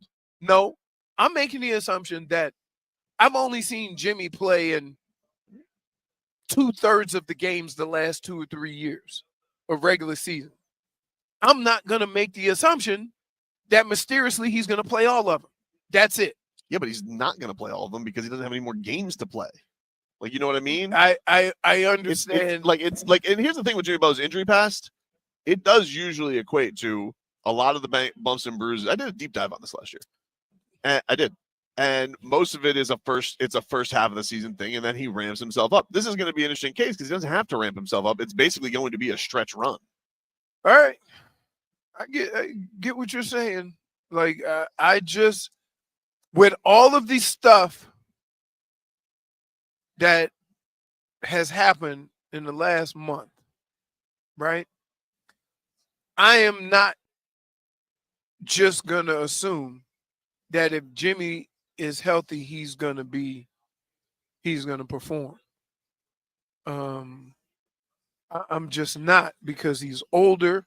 We had the discussion earlier in the year that you think, right, that part of the reason why he mysteriously had the bubble guts because he rolled his ankle and he was like, I'm not doing this. Yeah.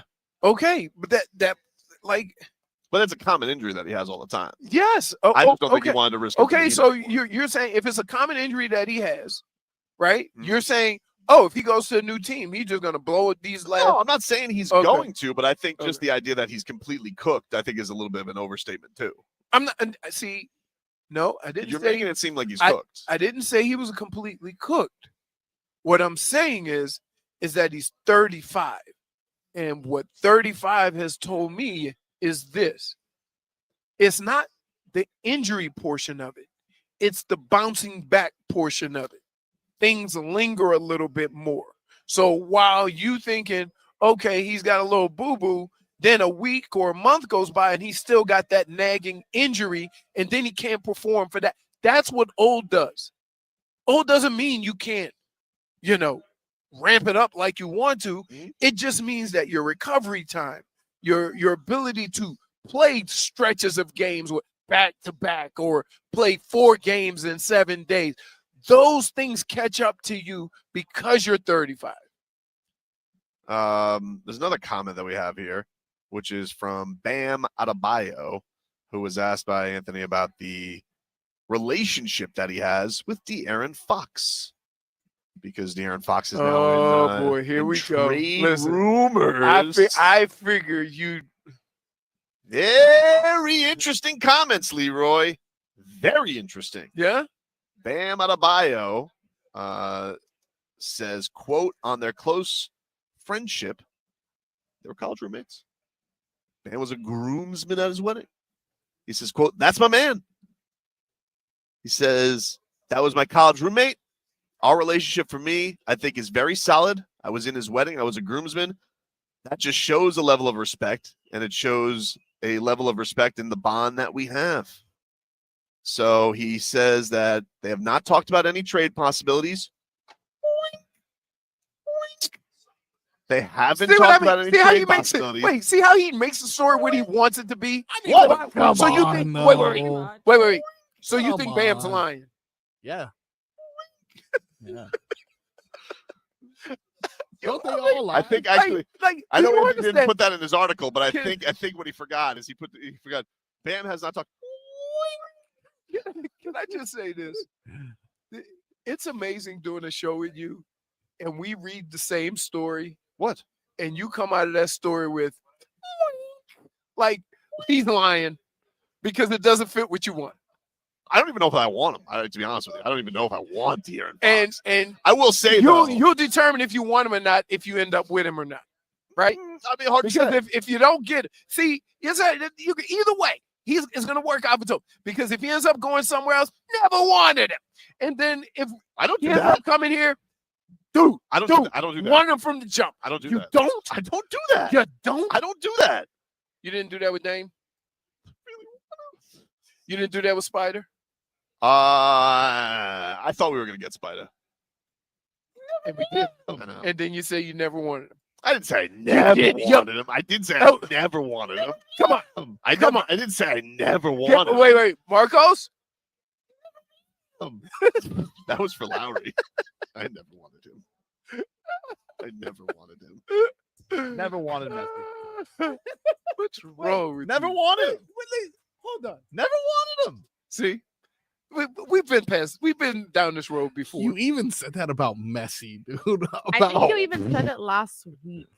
Right. You said it last week about like you do not just accept the fact that you're wishy-washy. I'm not was on wishy-washy. ESPN when you were So on ESPN. okay, you let's said be it. clear. Let's get him on record. Do you want De'Aaron Fox or not? For the right price. See what he does? For the right See price. what he does? Wait. I'm not giving up the warehouse. Who had to be shot with a tranquilizer gun over Dame? I wanted Dame. I admit I wanted Dame. It's true. I And then as soon as he ended up at Milwaukee, you called him a coward. He was a little bit of a coward. I mean, that can't be denied. He was a little bit of a coward. Because he didn't want to come to your team? No, because he didn't go full Jimmy. That's how you get off a team. But you see how full Jimmy's working out? Well, he might end up on the Suns. He might still get what he wants. And we're going to end up with Bradley Beal. Then what? We're not going to end up with Bradley Beal. Okay. That's what they say. We're not going to end up with Bradley Beal. Right. We're going to have to, if it was going to be one of those things, the Suns take him and we're going to send a sweetener? No. Why would we have to send a sweetener for their contract? They're going to have to send a sweetener. If we take Beal. No. If we, they'll send the sweetener. I don't know if the sweetener will go to the Heat, but they will send a sweetener. We're not sending any sweetener. We're sending Jimmy Butler out the door to the team that he wants to go to. Man, I got to tell you. What? I felt this kind of like just uncomfortable about a situation when and different. I'm not saying they're the same, but same feeling when the Browns signed Deshaun Watson. Not because of the people there, but just the situation just made me like, wow, that's a lot of money for a guy who hasn't played football in him. No, that's not how you did that. You're flip-flopping now. I'm not flip-flopping. I remember exactly. No, here's what I said. Actually, I have a sound clip of you and your reaction when you got Deshaun Watson. I'm going to tell you what I said. I said the Browns and ownership really wanted him. That was the only way you're going to get him, so they made the deal. Mm-hmm. Right? I said, I think the way it actually went was the Cleveland Browns have signed Deshaun Watson to $230 million guaranteed, and Leroy was First of all, that's what you did. Nah, I know you're lying. I know you're lying because, no. Oh, man. We'll take a break here on the show. We are live from Las Vegas Radio Row for David Benavidez, David Morrell. Thanks again to Premier Boxing Champions for flying us out here, for the accommodations, and for putting us up at New York. Having a great time here in Sin City. We'll take a break. Back with more after this. Leroy. Just get Damian Lillard to the Heat. That's it. I'm tired of waiting, Riles. Get the tranquilizer.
Absolutely. Yeah. What? Absolutely. Say it again, y'all. Wow. Yeah. What? Listen to me. Welcome back, everybody. It is Tobin and Leroy here with you. The legendary Jim Lampley sitting down with us here. He's going to be co-hosting an exclusive viewer chat in real time throughout Saturday's David Benavidez, David Morrell World Championship on an HD live stream. The card gets going at 8 o'clock. We're having a bunch of fun out here. What an honor it is to talk to you, Jim. Thank you so much for joining us. Thank you. My privilege. Good to be here. So you were telling us, I was hearing the music was going on at the same time. You were at the Sonny Liston, Cassius Clay fight in Miami? Very first live prize fight I ever saw. I lived on Sunset Drive between 97th and 98th Avenues. I think I was a 10th grader, or maybe I was either a 9th grader at South Miami Junior High or a 10th grader at Southwest. I think I was a 10th grader at Southwest that particular year. I saved lawn mowing and car washing money for what felt like months, might have been several weeks, but whatever. I bought a ticket, single ticket to go to Cassius Clay versus Sonny Liston, February 25, 1964 in the Miami Beach Convention Center. My mother drove me over and dropped me off, and went to a bar probably or a restaurant in Miami Beach and waited for all of it to end. And I watched what was at that moment in time the biggest upset in boxing history. Did you realize it, like in that moment, even as a kid, save up for it? Like you obviously had a love for it. So did it feel that big at that time? My motivation was Cassius Clay. I was in love with everything about Cassius Clay. And I wound up, I had a kind of a mentor sitting next to me. There was a middle-aged guy who was obviously deeply intense boxing fan. And he made certain that I understood the level of upset that we were looking at. You know, he was guiding me through the whole fight. And I'll never forget the moment in round 4 when Clay landed a right hand on Liston's cheek, and the cheek popped open, a little cut, and blood spurted out. Sonny wiped it with the glove and looked at it and had this look of extreme amazement on his face. And this middle-aged guy who had now become my instructor in boxing turned to me and said, "Son, this might work out the way you wanted it to." Wow. And sure enough, it did. So, I went home that night to 97th Avenue and Sunset Drive and got up on the roof of our crappy rented tract house and shouted, "I've upset the world. I'm the greatest of all time," et cetera, et cetera. Did you see, because it was said back in the day, like I watched like a PBS documentary about Cassius Clay, Muhammad Ali, like his rise up in Miami. Like, what do you remember about him being in the community and just being embraced in South Florida? Well, the single biggest thing I remember, because he was my chosen #1 hero in life at that moment, was that 2 days later he stood on a street corner and told 3 boxing writers that he had changed his religion, he was changing his identity, that he would no longer be Cassius Clay, he was now Muhammad Ali, he was a member of the Nation of Islam, et cetera, et cetera. That was so jarring to me. That was so difficult to accommodate. I had fallen in love with this guy who was using a slave name, Cassius Marcellus Clay, to taunt the white establishment. I loved that part of him. How's he going to taunt the white establishment as Muhammad Ali? Well, obviously that took it to another level, but at that time, I didn't fathom much of anything about that. And I felt as though I was losing something. He was taking something away from me by changing his name from Cassius Marcellus Clay to Muhammad Ali. Later, of course, because of my genesis in boxing, we met each other and became friends. And there's actually a spectacular moment in my life when I was the MC of the United States Boxing Writers Association Awards Dinner in New York in 1988. And I had a daughter, child of divorce, who was living in Manhattan, and I brought her to the event. And at one point, I had to find somebody to watch her in the green room for 2 or 3 hours in the afternoon while I went and did some business for the dinner, and I looked around the green room and said, who can do me a favor and watch and entertain Brooke while I'm gone? And Ali stuck up his hand and said, Jeez, so you got I'll do that. So Muhammad Ali, the babysitter. he babysat my daughter for 2 or 3 hours. Then that night he called her up from the audience to come sit next to the two of us on the dais, because he could tell that she was not comfortable with the people she was sitting with. And he brought her up and he sat her on the dais next to me. And with the whole crowd out there watching people get awards and stuff like that, he did card tricks and magic tricks for her. They were in their own world. And in the cab on the way back uptown to take her back to her mother's apartment, she turned to me in the dark and said, who was that man? And I said, wow. Now, you thought the world of him before that moment. Oh my God. But after that moment, you're like, I was right. Well, it was just one of many moments, right. And they're in the book, which says to me, your life is astonishingly lucky, special. Right. It's a gift. You have to appreciate every moment of this. She turns to me in the cab and says, who was that man? I said, Brooke, that's a long story. And when you grow up completely, you will learn it. I'll tell you some of it you'll read, et cetera, et cetera. I'll just give you one thing to take to bed tonight. She was 8.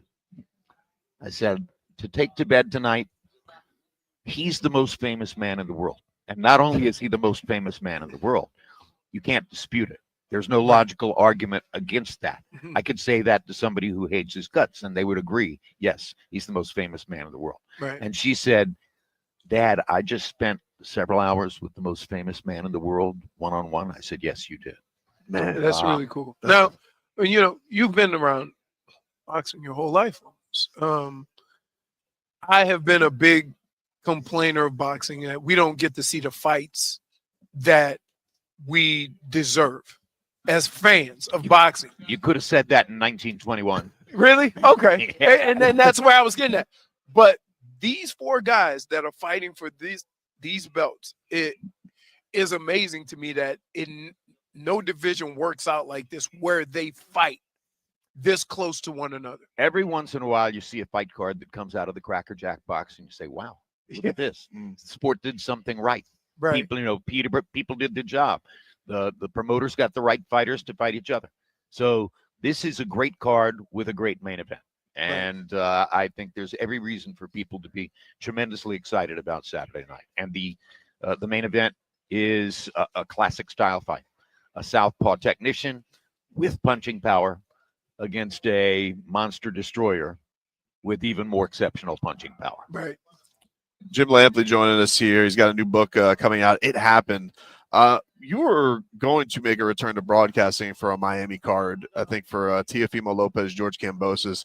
I remember being in the room when we found out Teofimo had COVID, and it all kind of sent things spiraling. But, was there ever a part of you, Jim, that just, missed out on getting that opportunity? Because that was going to be, this undisputed lightweight championship. You were going to be back, and then all of a sudden it kind of turned into a circus where, Holyfield was back in the ring and whatnot. The whole thing and domino effect went away. But I was almost as excited to hear you back on the call as I was for the fight. When HBO left boxing in December of 2018, I reflexively assumed that one of these streaming services or another boxing vendor would make me an offer I couldn't refuse, and I would wind up calling boxing matches for a few more years. Didn't happen. Just crickets. Nothing. That's crazy happened. to me. Then eventually, through the auspices of a manager in Los Angeles with whom I've broken up now, I signed a contract with Triller, and for an extraordinary sum of money to call that fight. It was a walk-in entry contract. It was Triller's way, paying me a lot of money to basically say to other services, okay, we've got him. This is done, stuff like that. And I never called a fight. So I have not called a fight since December 8, 2018, the last card on HBO, which was built around Cecilia Brækhus, the #1 woman fighter in the world at that moment. And now I work for PPV.com. I'm a pioneer in a new medium of communication, which is the collectively shared chat a community enterprise. During the fight, I chat. The three other people who are working for PPV.com, Chris Algieri, Dan Canovio, Lance Pugmire, they chat. People who have accessed the pay-per-view of the fight join in, and they can chat back at us or agree with what we say or whatever. Oh my gosh, I can't believe I'm talking boxing with Chris Algieri, that kind of thing. And so this is, I don't know, about my seventh fight with PPV.com. And it's been a great experience because it brought me back to ringside, brought me back to talking to people like you. Like, I guess from that standpoint, you thought that somebody was going to come along. Like, what do you think it was, Jim? Because like, I haven't heard, like, as a big boxing fan, I haven't heard anybody close to you, man. No one touches what you bring to fights to fight fans. Well, look, I'm 75 years old. Okay. So logic says, whatever we do with regard to this guy, there's not a lot of future in it. He's not going to be calling fights when he's 85. And that's true. I don't think I would allow myself to verge into that territory. I did expect that someone would want 4 or 5 years of the voice that has more currency and recognition for boxing fans in this arena right now, but that didn't turn out to be the case. And I think there are possibly some personal animosities that go into it, but I don't know that for sure because I'm not going to ask anybody, you know, hey, do you hate my gut? I mean, like if you're doing a promotion or you're putting together a card, I mean, I don't understand. The first person I would call is the voice most associated with boxing in our era. Well, and that's the way it's always. Listen, it's always been that way for me. Like I turn on a fight, I'm like, oh, who's going to fight? Of course. Well, maybe the people who are making these decisions now disagree with you and think that the guys who are calling the fights are better than Jim Lampley. That's one possibility. Right. Another possibility is, oh, he's 75 years old. He's just going to be doing it for the paycheck. How much work would he put into it? Ask the people at ppv.com if I still work. Right. I think they will tell you that I do. So, you know, at the end of the day, thank you, Fred. That's very kind. That's Fred Sternberg, ladies and gentlemen. He's very funny. He'll be back next Thursday night at the Ramada down the street. The Ramada. But no, look, it's a mystery to me. Right. And I'd lie. I'd be lying if I said it wasn't a disappointment. It is a disappointment to me.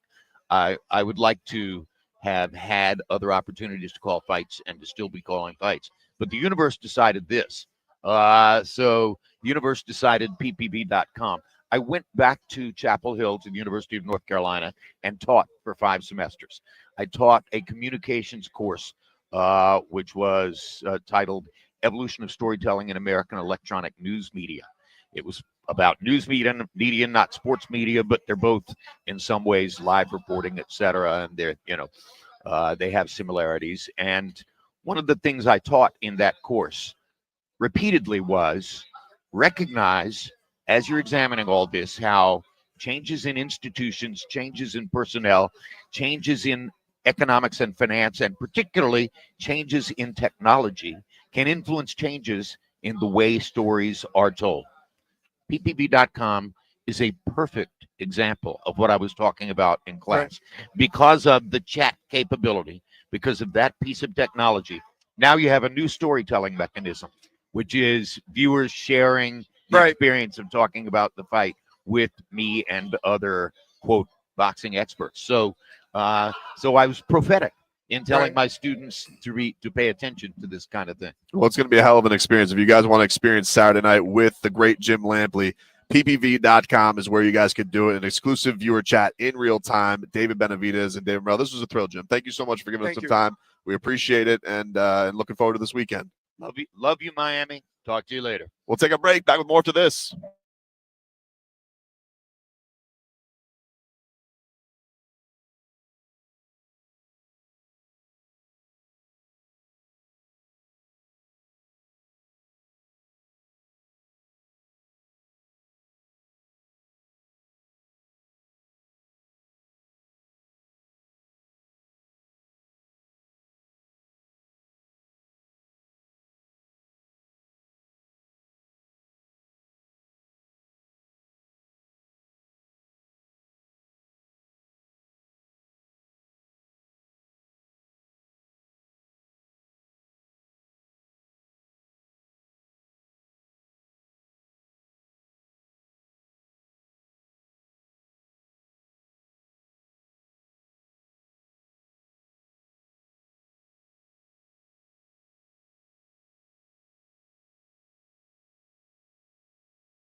so I could get some phones rolling in my ride, chilling all alone. Welcome back, everybody. Tobin and Leroy here with you. That means JFig's Hobnob. Back up. Thanks again to Jim Lampley for stopping by the show. That was cool. There's probably only a few people that, because I can tell like stories when I was a kid with me not really understanding boxing, having an opportunity to see it or watch it or hear my dad and my uncle talk about boxing and all that stuff. But you tell that story and then he can add to it. Like, I'll tell you my first story, me seeing a fight. And then he starts talking about seeing Cassius Clay, which is a whole nother story, right? But what you guys need to understand is Jim Lampley to boxing is probably what any name you associate with a sport.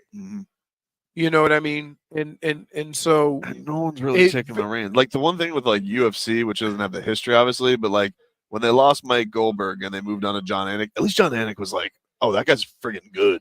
Right. Like, he does. Like I'm like I could still associate now historic moments with him, but it hasn't happened with Jim. It hasn't happened, and part of it is because the way boxing is set up, you have so many different, venues, so many different companies that have their own guy. Like we used to see all the big fights on either HBO or Showtime. HBO Showtime had their two people, and that was that. It's not like that anymore. Everybody wants their star. And sometimes the fights that you have aren't as big. Whereas Showtime, HBO, they always had the big fights. They always had, because the promotions, that was it. It's not like that anymore. Shmi then says the old love telling stories. Hey,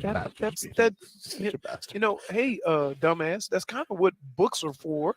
And the guy wrote a book. It's coming out, by the way, April 15th. Is right. You guys can get Jim Lampley's It Happened. So and he's from Miami. Yeah. So like, yeah, man. The this is interesting. So the Utah Hockey Club, they need a name.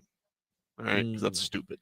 Can't be called the Utah Hockey Club. I told you what we calling them, the Utes. We call them the Utes. Well, apparently, or the Utah Youths. So they had the name picked out. They were going to be the Yetis. What's wrong with that? Because really, for the stupid cooler. So what is Yeti gonna? Yeti, they're trying to see if they can use it.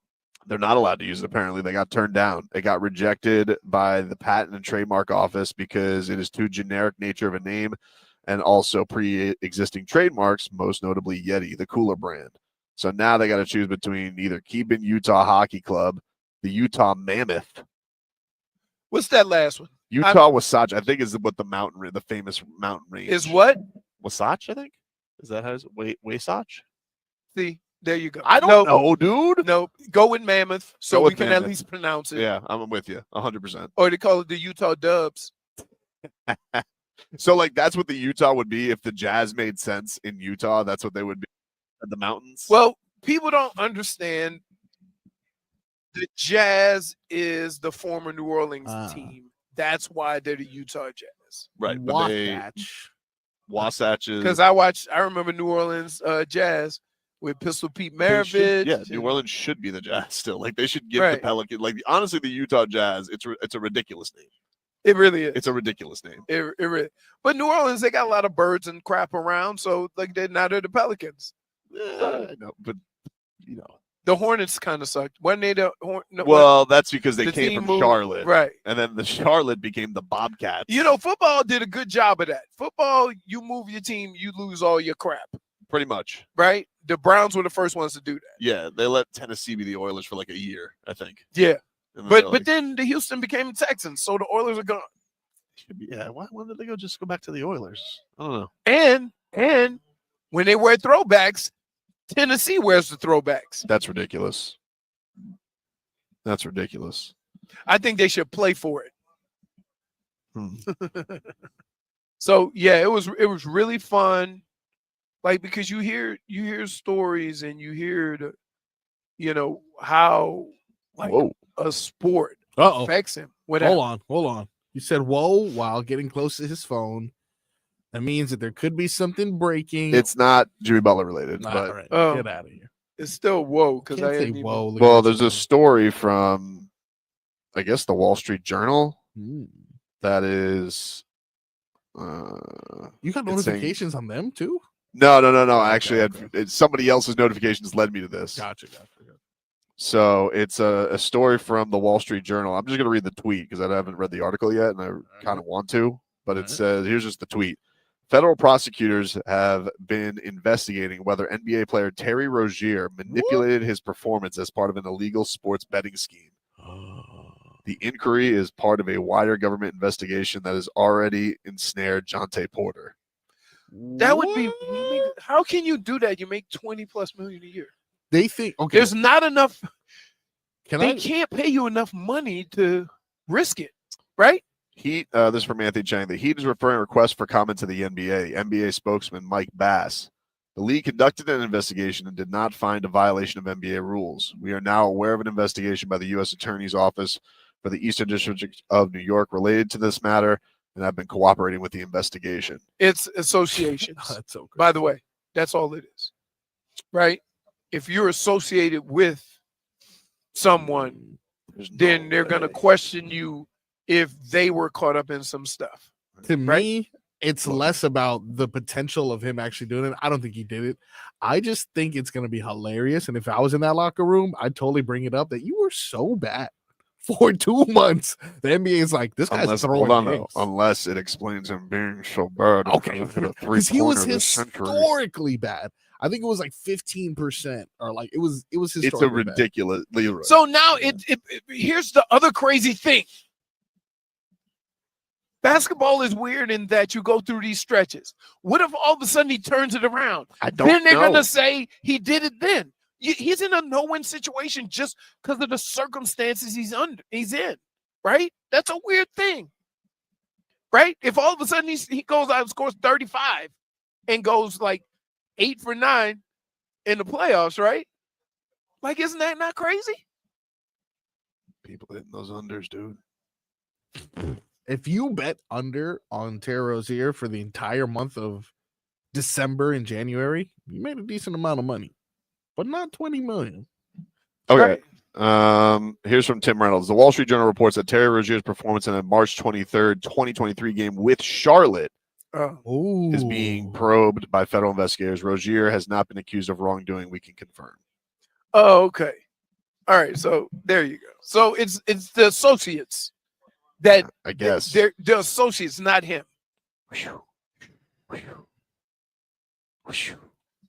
Terry, you were so bad during January. They launched an investigation on you, dude. That would. I really thought this was like, I think Anthony Denaro puts it well onto it. I thought this was Sentinel. Like, I thought this was NBA Sentinel. I thought we were being parodied. All right. I thought we were being. I don't know. I mean, obviously, we'll get more of the details on this. This is going flying fast and heavy, but yeesh.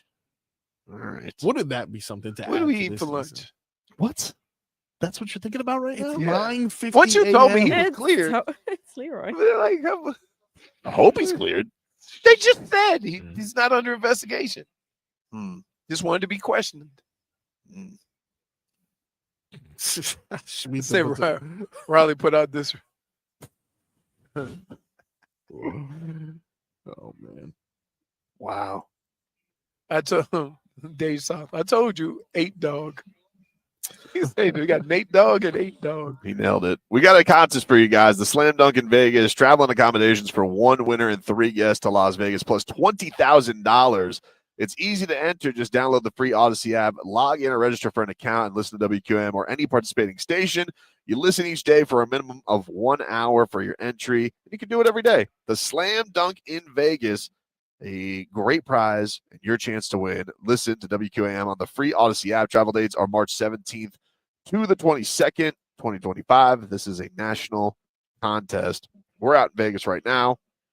I want to thank Premier Boxing for the travel and accommodations over at New York, New York, as we are here for David Benavidez, David Morrell, as they get down for their title eliminator grudge match coming up on pay-per-view this Saturday on Amazon Prime Video.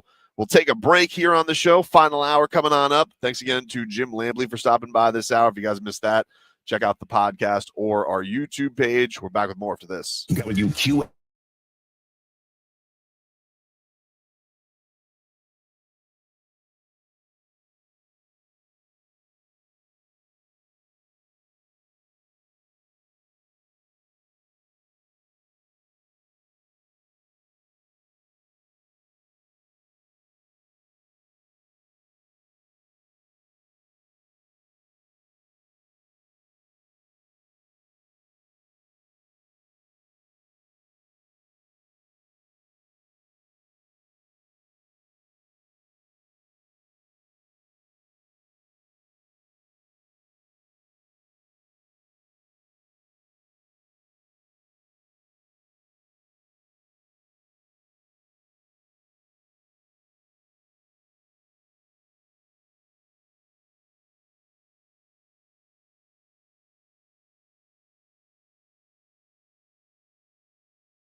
more time.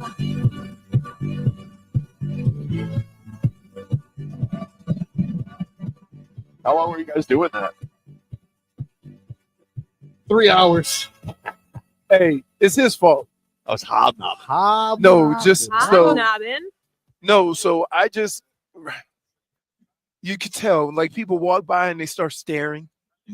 Oh, And then dude's like, I know that was you. So you see, you know that sweatshirt I wear with the little barbershop thing? Yes, yes. That's the same sweatshirt, but no, that's the same And what is that place. from? It's a dude in Cleveland who had us both on last year. Oh. So that's how I know him. He's from Kansas City. So he's right. Can I tell you what these Chiefs fans? It's like, yeah. So like, I walk into the. I was walking back to my room yesterday, right? And the guy's like, he holds it, and I was like, "Oh, thanks, man," you know. And he goes, "For a Dolphins fan, you know, I had to." And I was like, "Oh, you're a Dolphins fan?" He goes, "No, Chiefs." Wait, how did you know you were a Dolphins fan? I was wearing a Dolphin sweatshirt. Oh, okay. I was wearing a Dolphin He sweatshirt. said, enjoy. He's like, enjoy enjoy Tyreek. Tyreek Hill. I'm like, hey, okay. don't say that. All right. He goes, there's something wrong with that guy. I'm like, thanks. Enjoy your three-peat. Oh, well, shit. way to show him. I just walk around minding my own business. People come up to me. That dude came up to me. I like, so now I got to do another. You gonna do a hit? Yeah. You look cute like it. No, I'm not doing it now. Okay. It's an after show. Hey, We don't listen. We don't break up Tobin and Leroy for everything. Like only Jeremy Schaap. Jeremy. It's got to be. You got to be a Schaap. If you're a Schaap, we'll allow it. Yeah. By the way, if you guys want to go see Morgan Wallen and you want to win a pair of tickets, JFig's raising her hand. You look at those prices too, JFig, for the Morgan Wallen. If anyone needs a +1, No. See, nobody's gonna call you for a +1 because you're gonna crop your ass out afterwards. I was looking at that. I was like, oh, I'm like that. And how far are they? I'm like, that's not an arena. It's a stadium. Yeah. A stadium. Nosebleeders. 500 to get in the building for 2 tickets, basically. Like, listen, I know his songs. I'll throw it on the speaker. that's what I say. I'm good, dude. Speaker's I've just seen- as good. And I've seen the Queen. I've seen her already. I don't need to see Miranda Lambert. Yeah, You could probably get a cheaper flight to Nashville. Go to her bar. My and have a wife. good She has time a there. bar? I texted Yeah, my it's wife. Like one of the because nicest ones there. she really wanted tickets, and I was like, hey, 500 to get in the building. I'll do it if you want me to. She goes, my friends are looking into it. I'm like, you don't have friends who can look into it. Oh, You don't have friends. What? Let me If put she in a has call to friends people. looking into it, don't Like- discourage them. You know. Nobody has less people than my wife. Like, she doesn't have, like, you don't have connects. You don't know her, dude. You don't know what she's You don't doing. know. I hope they prove you. Hey, if they can prove me wrong, prove me wrong. Can I just say this though? Skeptical. Can I just say this? We have connections, but certain people that have the connections we have, it's Don't as wanna if help. we don't even work there, They don't want to Yeah. help. right? Oof, Tannenbaum looking rough at the Senior Bowl. I mean, he could probably put a hat on. Run a comb through it. Hey, Tannenbaum. like no. Hey, that hairline is retreating quicker than Deion Sanders. Covered with, look at that. Anyway, saw if you those guys want to prices? go to see Morgan Wallen, we got a pair of tickets for you. All you got to do is text the word stadium to 20357. Text the word stadium to 20357. For more info, go to WQAM.com. It's a text contest. Message and data rates applied. Don't text and drive. But your word today, we've been giving a pair away every single day. The word today is stadium. You can stay tuned tomorrow. We'll give you another chance to win. But stadium, text that to 20357, and you can win. Let us get to our headlines brought to you by Doral Hyundai. At Doral Hyundai, choose from over 1,300 new Hyundai miles of inventory at the Tucson, the Sonata, and the Palisade. Remember, when it comes to Hyundai, the great deals are at Doral Hyundai. They lost. Stuff. You know, can I just say, JFig? Yeah. Isn't it enough with Max Strus and that fancy ass hair of his? He's annoying. Oh my! It's so annoying. Why dude. can't That out Max Strus just yesterday, live his out of life? all things, we're talking Why about his can't hair. Max Strus just live his life? It was just he's got the pretty boy hair now, you know. I mean, he's a very In handsome nicer guy. terms. So why? So the fact, hold on. You've changed, If, Max Strus. if you say a pretty boy has pretty boy hair, what are you saying? It's too pretty.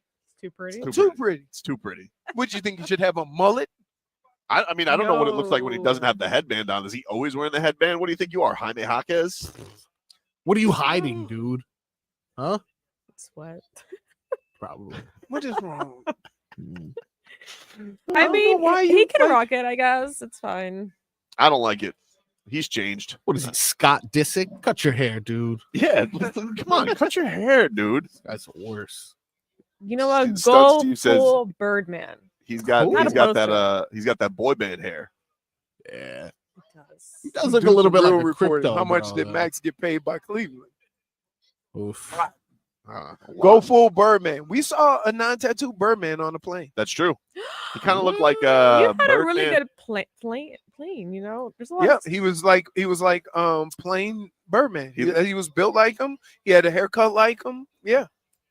He kind of looked like he could be like modern day Ragnar Lothbrok. Yeah. Somewhere across between Birdman and George Kittle. Dude, all I wanted to say was this. Thank God those kids did not get him. You don't even understand. We already came out on top for the trip. Yeah. Just knowing that they're not there. It was crazy. Ridiculous. But other than that, I'm moving on to lunch. Dude, like you are Terry. But here's the thing though. Okay, so if Terry Rozier's not, why did they mention it like he was the center of the right? I don't know. They kind of the way the story, because here's why. Here's what I hate about, and this is the reporting on this, right? The reporting to get the click has to read a certain way. It doesn't have to read about the reality. This is from Drew Starr. Terry Rozier's stat line of the game in question, March 23rd, 2023, at New Orleans, that he left early. Charlotte guard Terry Rozier left with a sore right foot after scoring 5 points. 5 points, 2 for 4, 4 rebounds, 2 assists, 1 steal, 2 fouls, minus 13, 10 minutes played. Yeah, that sounds about right. I don't know, dude. I don't know. Yeah, leaving the game with a sore foot is like, oh, dude. People get sore feet. Yeah, You don't know that something happened. People get dead foot also, but I don't know if you have to leave a game. Here's the thing, though. This happened last year with the Jontay Porter thing, right? Mm-hmm. And everybody's like, "Who's betting on Jontay Porter?" It's never not going to happen again. Like someone is there, like there's going to be somebody more prevalent than Jontay Porter where this is going to hit with all the gambling that's going around. Yeah, but I think when they see what has happened, it could be a deterrent. Now, let's keep in mind some of these situations are not people doing stuff like this, but it's gambling on sports while they're on in the facility because they caught him on their Wi-Fi, which is also you're not very smart. So you think you're doing it on your phone, but you're on their company's Wi-Fi. Right. That's what happened in the football incident. Right, with what's his face? Calvin Ridley. Yeah. Who's also moved on quite well. Where is he in Jacksonville? Well, he bet when he was injured. He just wasn't allowed to bet. Right, but he was on the server. No, I understand that, but Right. I'm just saying, like, he didn't bet on games he was involved in. Like, Right. he was hurt. Right. You know, like that. That to me, it was like they're so sensitive. Like the NFL guys aren't allowed to do anything. Remember the thing that happened to Bernie? Like, yeah, that to me is like ridiculous. This is like, it does have to be one of those things where you're always like, all right. I think it's part of just life in general is you have rules, and I hate the fact that the people that try to enforce the rules aren't ever smart enough to read through some of these things, like So- the Bernie situation, or It says The gambling ring that was accused of conspiring with Jontay Porter to manipulate his performance in NBA games also bet heavily against Rozier in the 2023 game. So that's what they're investigating. Yeah, the ring. Right. They're not investigating him, but they're asking, Yeah, they're asking, hey, what's up with this? Yeah, why would they do that? Why would everybody put $300? Well, because they have to do their due diligence, and they have to. But then you leave that game? Here's what they do. Let me explain to you what they do. They track the bets. Okay. Here's the dumb thing about sports and whatever. Anytime you have an extreme amount of money bet a certain way, it automatically flags that sport, and it automatically flags Vegas, and then they start having conversations about it. Right. And the thing is, apparently, like, the reason he's not accused of wrongdoing is after he had this foot injury, he didn't play the rest of the season. So it seems like it was a legitimate injury, not just my arm. Right. You know? So I don't know, but obviously, here's the thing with Twitter though. All anybody's gonna see, is that headline. Is that headline, right? And that's all they're gonna see. That's the part that's the part that annoys the hell out of me. And also, he's been playing like sorry. Leroy is so hungry he wants to investigate an onion ring. Gotta tell you, not on the top of my list. Get you to an onion ring. Not on the top of my list. Not a big fan of blooming onion. Not a big fan of Twitter's dangerous. You know what? Twitter's not dangerous. The people are dangerous because they're not smart enough to know how to read Twitter. Yeah. That's it. Don't blame it on Twitter, because blame it on the people that go in there and read the stuff and get to the conclusion that Twitter wants you to get to.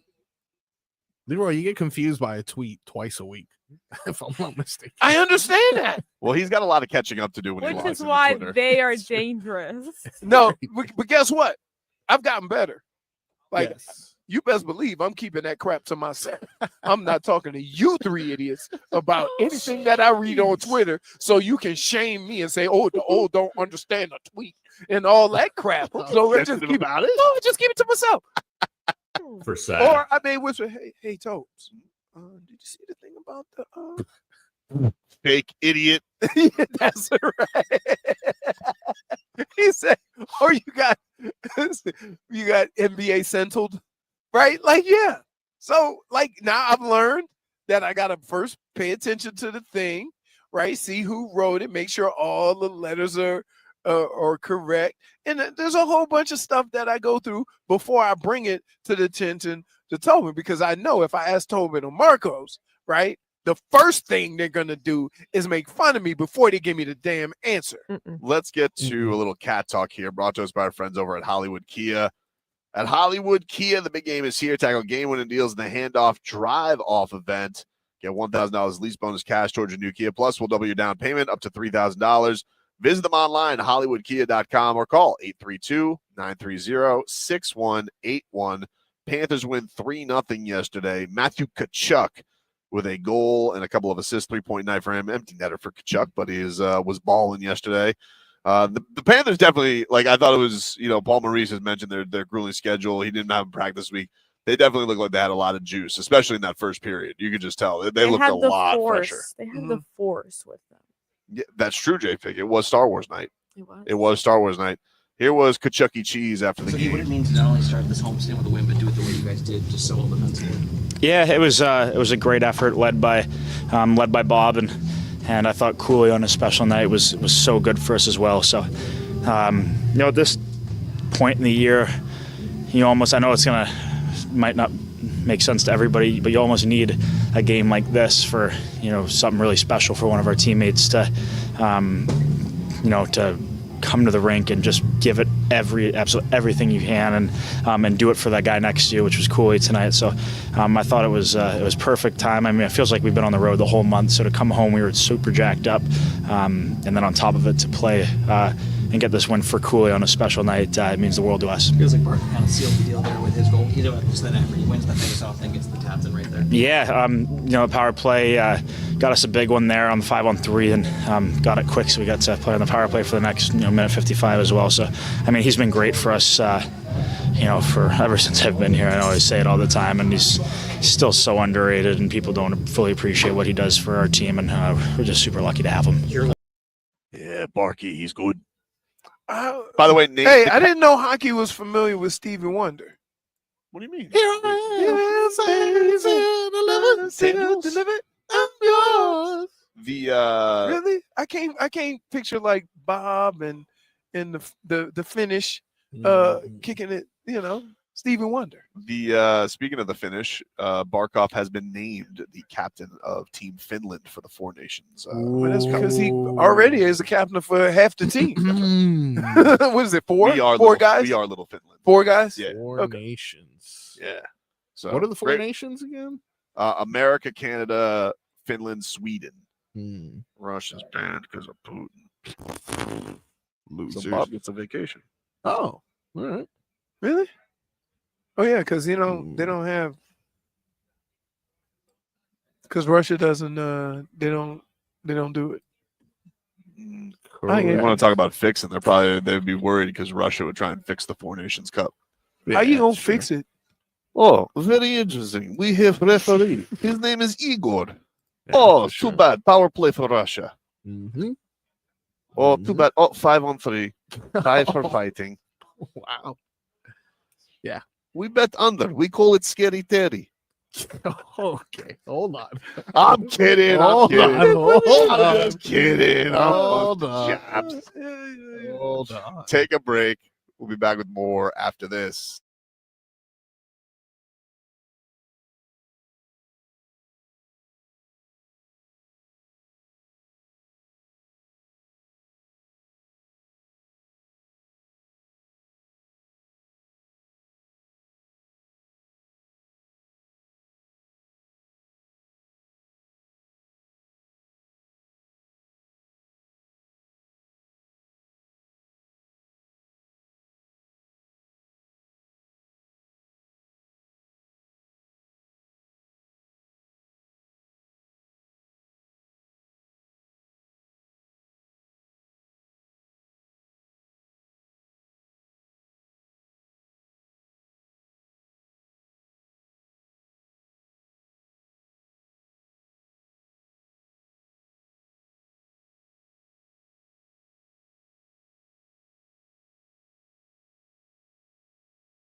Hey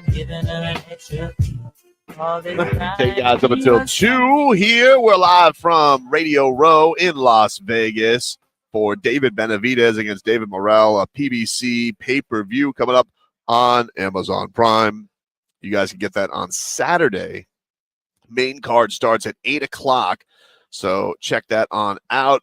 Appreciate the folks here at Premier Boxing for flying us out here and providing accommodations. We are staying at New York, the lovely New York, our regular stay. Got a lovely view of the T-Mobile Arena where this fight will go down, and very excited for it. Let us get to 15 minutes of heat, which is brought to us by our friends over at Hollywood Kia. The big game is here. Tackle game-winning deals during the handoff drive-off event at Hollywood Kia.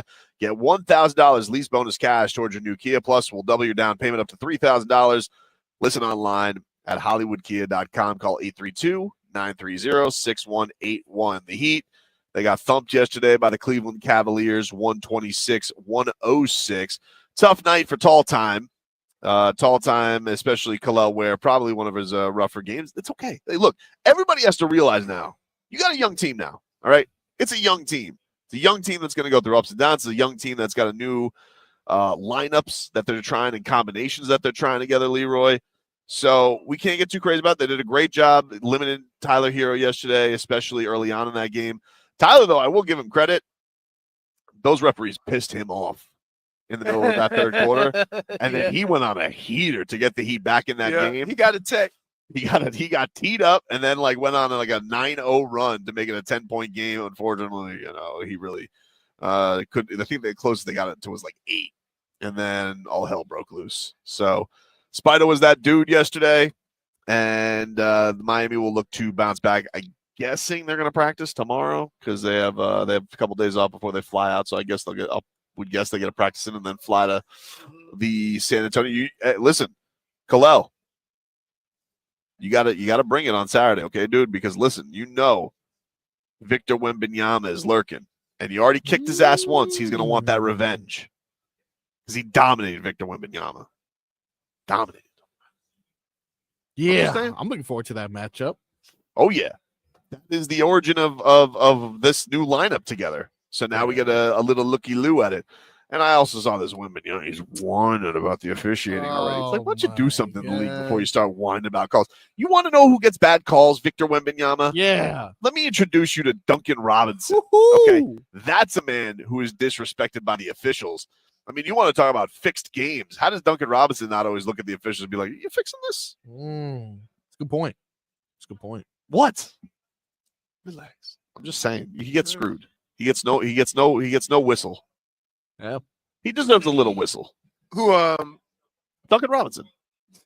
Hey, I tell you what, there can be dunks after every foul goes. I mean, we're still going through this. Huh? What did I do? We're still doing this, huh? Duncan Robinson's foul on 55. I'm literally on the bench. Oh, sorry. Foul's on Nico. We sorry, we just assumed. We saw 5. We thought it was 55. My bad. It is crazy. I've never seen a guy with more dumbfounded looks during a basketball game than him. It's crazy. That Cleveland team is good, though. I mean, they were a smothering defense. Yeah, really? Because, you remember earlier in the year, you're like, eh. Oh, I don't fear him. I mean, listen, circumstances have changed, obviously, But at the time, they only had 4 losses. You were saying, gave him 1. Oh, my God. Took that out with him. Dude, can I just tell you? What? Now, Kalel Ware's in Sioux Falls for that game, I believe. So that's why. So it's a different look. Don't worry about it. Oh, Jackson Dart's about to do something, Froggy. I do not mind going through the bumps and bruises of this young team. Yep. As long as Spo don't play games with my emotions. Right. I get you. Gonna need and he made it clear yesterday. No excuses for this lack of rebounding. He goes, you guys exactly. He goes, tall time this, tall time that. Where are my rebounds? Who do you think this is all just roses and 3 balls? No. I mean, Kalel, look, nothing about it, but tell Kalel I wouldn't be upset if he would at least keep a toe in the paint every now and then. Sometimes he is so far from the brim. You got to use the Udonis Haslam formula. Udonis Haslam has given these kids wisdom beyond their years, which is the rule of 3 minutes. Okay. And that is you have to grab 1 rebound for every 3 minutes you're on the floor. At least. Really? Should be At more least. than that. At least. Oh, okay. At least. Okay. 1 rebound for every 3 minutes you're on the Okay. floor. And I would say I would go that if the other team misses 10 shots in a quarter, just I don't know how many times teams shoot in a quarter. They probably shoot like 20. So I'm saying if they miss 10 to 12, if you play 30, your big should have 4 of those. If you play 30 minutes, that's 10 rebounds. Oh, okay. I can go with that. There you go. I'll go with that. Look at I think that. he's worked this out. I don't think he's just spitballing. This is math. Bringing us together. Yeah. I kind of like the Udonis Haslam rule. And that's at least. You know, if you At wanna, least. you want to overachieve, I would. That's the bare minimum. That's the all-time leading rebound. That's the bare minimum. And yesterday he's out there like, rebound, you know, like, listen, are you the warehouse or you where's Waldo? Let's go. Get out there, get some boards, kid. Hey, go on. Not because we have gambling, Rod. I just want to be very sensitive times. This is not because we have a rookie of the year bet landing on it. Yeah, I bet. I bet. By the way, can I just say as an aside, I don't bet unders. I never bet unders. I hate it. I hate it. I don't bet unders. I hate it. I bet It is unders for the other team. You gotta, because you know when I lose a here's what happens. If you bet under and they go on that push at the end of the game, you always lose. Oh yeah. I couldn't live with myself. I'd be like, really? That's how I lost? Same thing with hockey and empty netters. Like, who could live with that? Like, come on. That's how I'm losing. Because the coach thought, oh, you know what? We'll pull the goalie with 4 minutes left. Great. Right. Now I lost the line. Jerk. Can I tell you that I during my departure from No, the you show, can't. heard, you know what? We can just skip. Your departure. Which one was this, Frog Boy? This one was I the mean, most recent one. Most recent. Okay. You take a lot of departures from got the a show. lot. I mean, Yeah, you and yeah. Jimmy Butler, samesies with wait. the part time. Just wait till next week, baby. The Hard Rock app got me so angry. Hard Rock app got me so angry that I actually banned betting on a certain sport, and I almost uninstalled the app altogether. Wow. So soccer, I don't know if you guys know this because we don't really bet on soccer a lot. No, that's the next show. They only count 90 minutes. So I had a 7-leg parlay, 6 of them hits. The last one was ready to hit. And I look at Google and saw that my team won 5-3. So I was like, perfect. It must have hit. I go to Hard Rock app and it tells me they won 5-3 in overtime. Regulation. Sorry, it was 3-3, buddy. You know, this soccer, you know, What people the hell keep am I trying to doing? convince me about it. They keep trying to convince me, Froggy. And you know what? Dude. But what are you doing betting on soccer? You barely watch it. Look, can I tell you, You barely like it. a fan of the show. A Fair fan of the question. show. It is a fair question. It's a fair question. No, no, no. It's a fair question. A fan of a show messaged me, said, hey, Frog Boy, this is the parlay. 6 teams. It's a tournament over 3 days. I put $3K on it. And I said, well, that's good enough for me to put $10 on it. So he lost too? He lost. You know what? This is what hurt us most. It was a tournament that took place over 3 days. So by day 2, 5 out of the 6 teams had already won. So it gives you the early cash out option. His early cash out option was around $12,000. My early cash out would have been like, I don't know, close to $200. But I'm like, Real Madrid will win this last game. And I checked. They won 5-3. Just not in regulation. Wow. So you think he cashed out? He did not. He did not. Haven't heard from him. Hope he's doing well. Oh my God. We'll take a break here on the show. Final segment coming on up after this.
Kanye. This is good Kanye. Before he Kanye? started, this is like when he was just a producer, and then he started coming out with his own stuff, and then everybody's like, Kanye's the man. Then he, got crazy. I wonder if it was around the time when he started messing with them Kardashians. He was kind of going crazy before. Remember the Taylor Swift thing? Oh, that was before Kardashians. Yeah. Right. He net worth the other day came out recently. He's over $1 billion. 2.77 billion. He got those shoes back? He got the shoes. He got everything. He's selling, but now he's doing things differently. Like he's got these hobo looking slippers, but he's selling them at like $20 a pop. Like as opposed to, outrageously $2,000 Yeezys. Yeah, for sure. But whatever.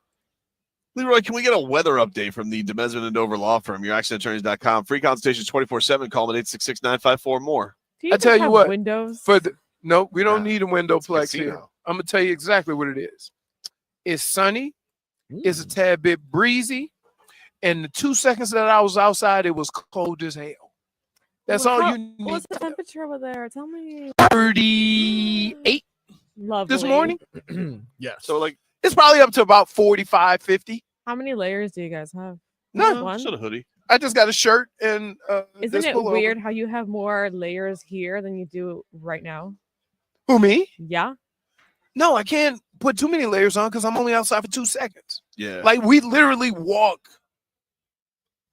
100 feet. But you 200 feet. You have more layers here than you do over there. Yeah, because I'm outside more. And it's hot. Listen, at least I know when I come all the way to Vegas that they're gonna keep the temperature at an appropriate temperature. The broom at an appropriate temperature. When I'm there, right? You're sweating, I'm shivering, because we have no idea what the air situation is going to be in that building. Some kind of vibe is going on here. No, they're undercard. They're doing the undercard now. It looks like he fixes fights. Okay. Well, last time we tried to see a fight fix, the guy who was supposed to be the fixer lost. Oh man, you're not kidding. That was crazy. They're like, yeah, we're gonna set you up, kid. Don't worry, you're gonna get a nice pro debut. Lost to a garden gnome. And he went on to win a lot of fights in a row. Really, and he had, and even more so, he had the most expensive outfit on to box I've ever seen. All right. Gotta look good. Even though if you lose your debut. Yeah, but the problem is you don't need to look that good at the convention center. I mean, the Palm Beach Convention Center. We don't need to look that good there. You've seen fights. Save your good stuff for TV. Sketchier areas, I think you've mentioned. Did you guys say you saw a light heavyweight bout at the back of a Checkers? I think we saw a bout. We saw a situation where a guy was making his debut and the promotion set him up with a guy who was very clearly like a welterweight. And we're like, wow, this is going to go badly for the little guy. Right. The little guy whooped his ass. Yep. Whooped his ass. It was like, I don't think this is the way they thought this was going to go.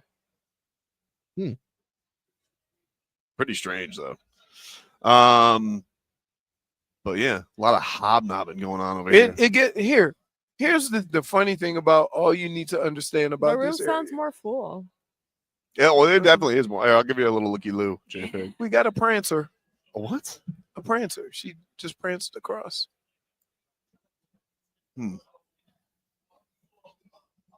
There's a lot of people that are walking around like they're important, but I have questions. You have questions? Like they're not that. I don't know if they're that important. Look at that, JFig. See? Very nice. Nice. Listen, the first hour. 6 chandeliers. The first hour when we're waiting for Starbucks to open, right? It's pretty dead. Which is still crazy to me. That you guys are up before Starbucks. Right. They open. Yeah. Well, no, our show starts when Starbucks opens. Open? Our show starts when Starbucks opens. Strange, though. So we start 7. They open at 7. But keep in mind, in this casino or this hotel, there's like 3 or 4 of them. So there is a Starbucks that's open, just not the one by us. So I'm not gonna just say, you know what I mean? It was good though. I appreciate my intangible mocha. Yeah, it was no macchiato though. What are you Did talking that about, extra dude? shot hit the spot? It did. It did. It It did. did. We were good. I We were need to good. be a little bit hyped up on Mountain Dew, Chip. Now I have to go and what? I got cornered. Did you saw the guy? I Like, did. he put I the- saw that. It was he a put the prime, full court press on. that was a prime cornering by him. Yes. It was really a great job. Really, really great. So In and out. Yeah, we did in and out. Soon as we touched ground, RVA Richie. Yep. We hit it up yesterday, and I got to tell you, it's Thursday. You about to go again? At 11. I'm not. See, but here's the problem. It's gonna cost me $15 to get over there and back with the cab. Total? Yeah. Okay. So that's a $30 meal now. Right. Exactly. But I will say this, and Tobin can attest to this. The burger is good. And the price makes it that much better. But sometimes you're playing games and taking risk when you just go get any burger anywhere. Right? Maybe I'll just leave the burger alone for a minute. Yeah, How far is it from there? You do you, dude. And the other thing is, I also have to save room for tomorrow. I don't know about y'all. Tomorrow I'm acting a fool. What are you doing? What am I doing? Yeah, what are you doing? We're going to eat at the spot. Oh, okay.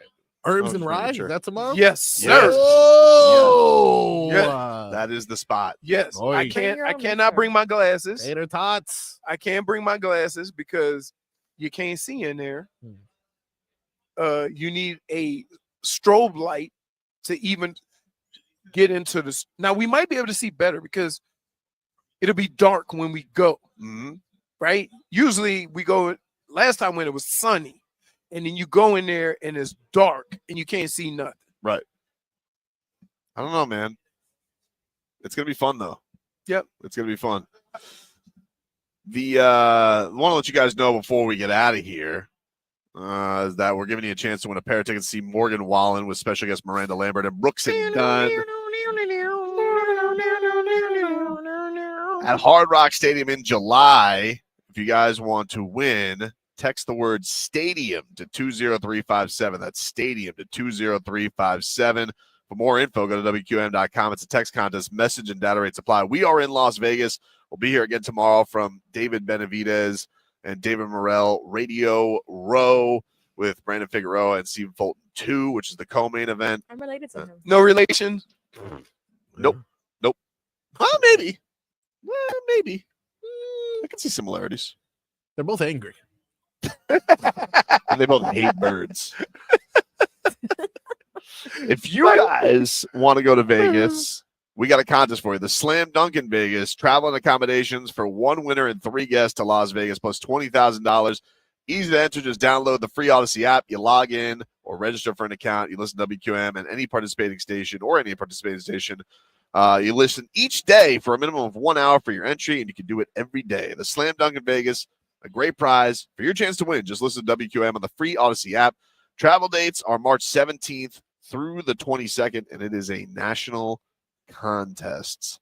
Check that on out, everybody. And I want to thank again Premier Boxing for having us out here. Yep. With travel and accommodations up at the We got to go holler at our people.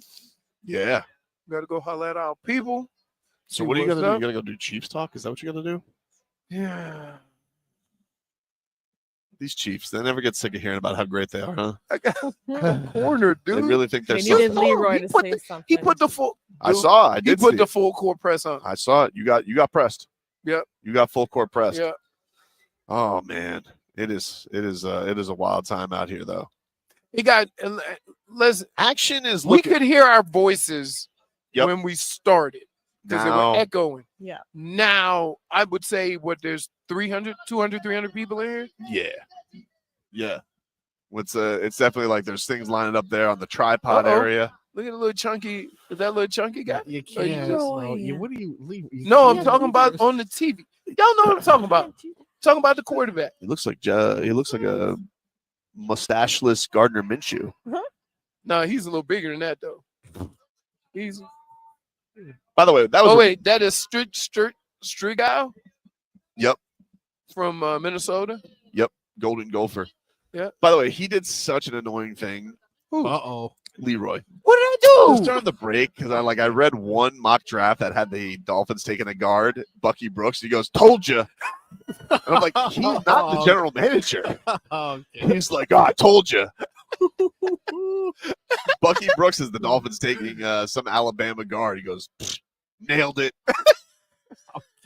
I'm like, what about the other ones that all have taken a safety? No. Nope. You don't do the same thing. You go, wait, he hasn't come to us and say, guess who so said? Right. Like, wow, look at that. Leroy taking strays already. He does the same thing. Man. Right? The same thing. Pretty wild. All right, everybody. That is our show for today. We will talk to you rascals tomorrow.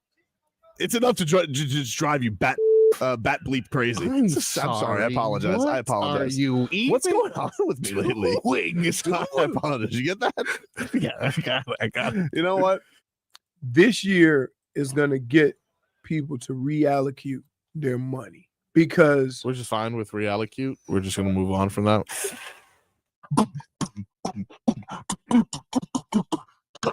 Oh, wow. Leroy. I'll see y'all when I see y'all.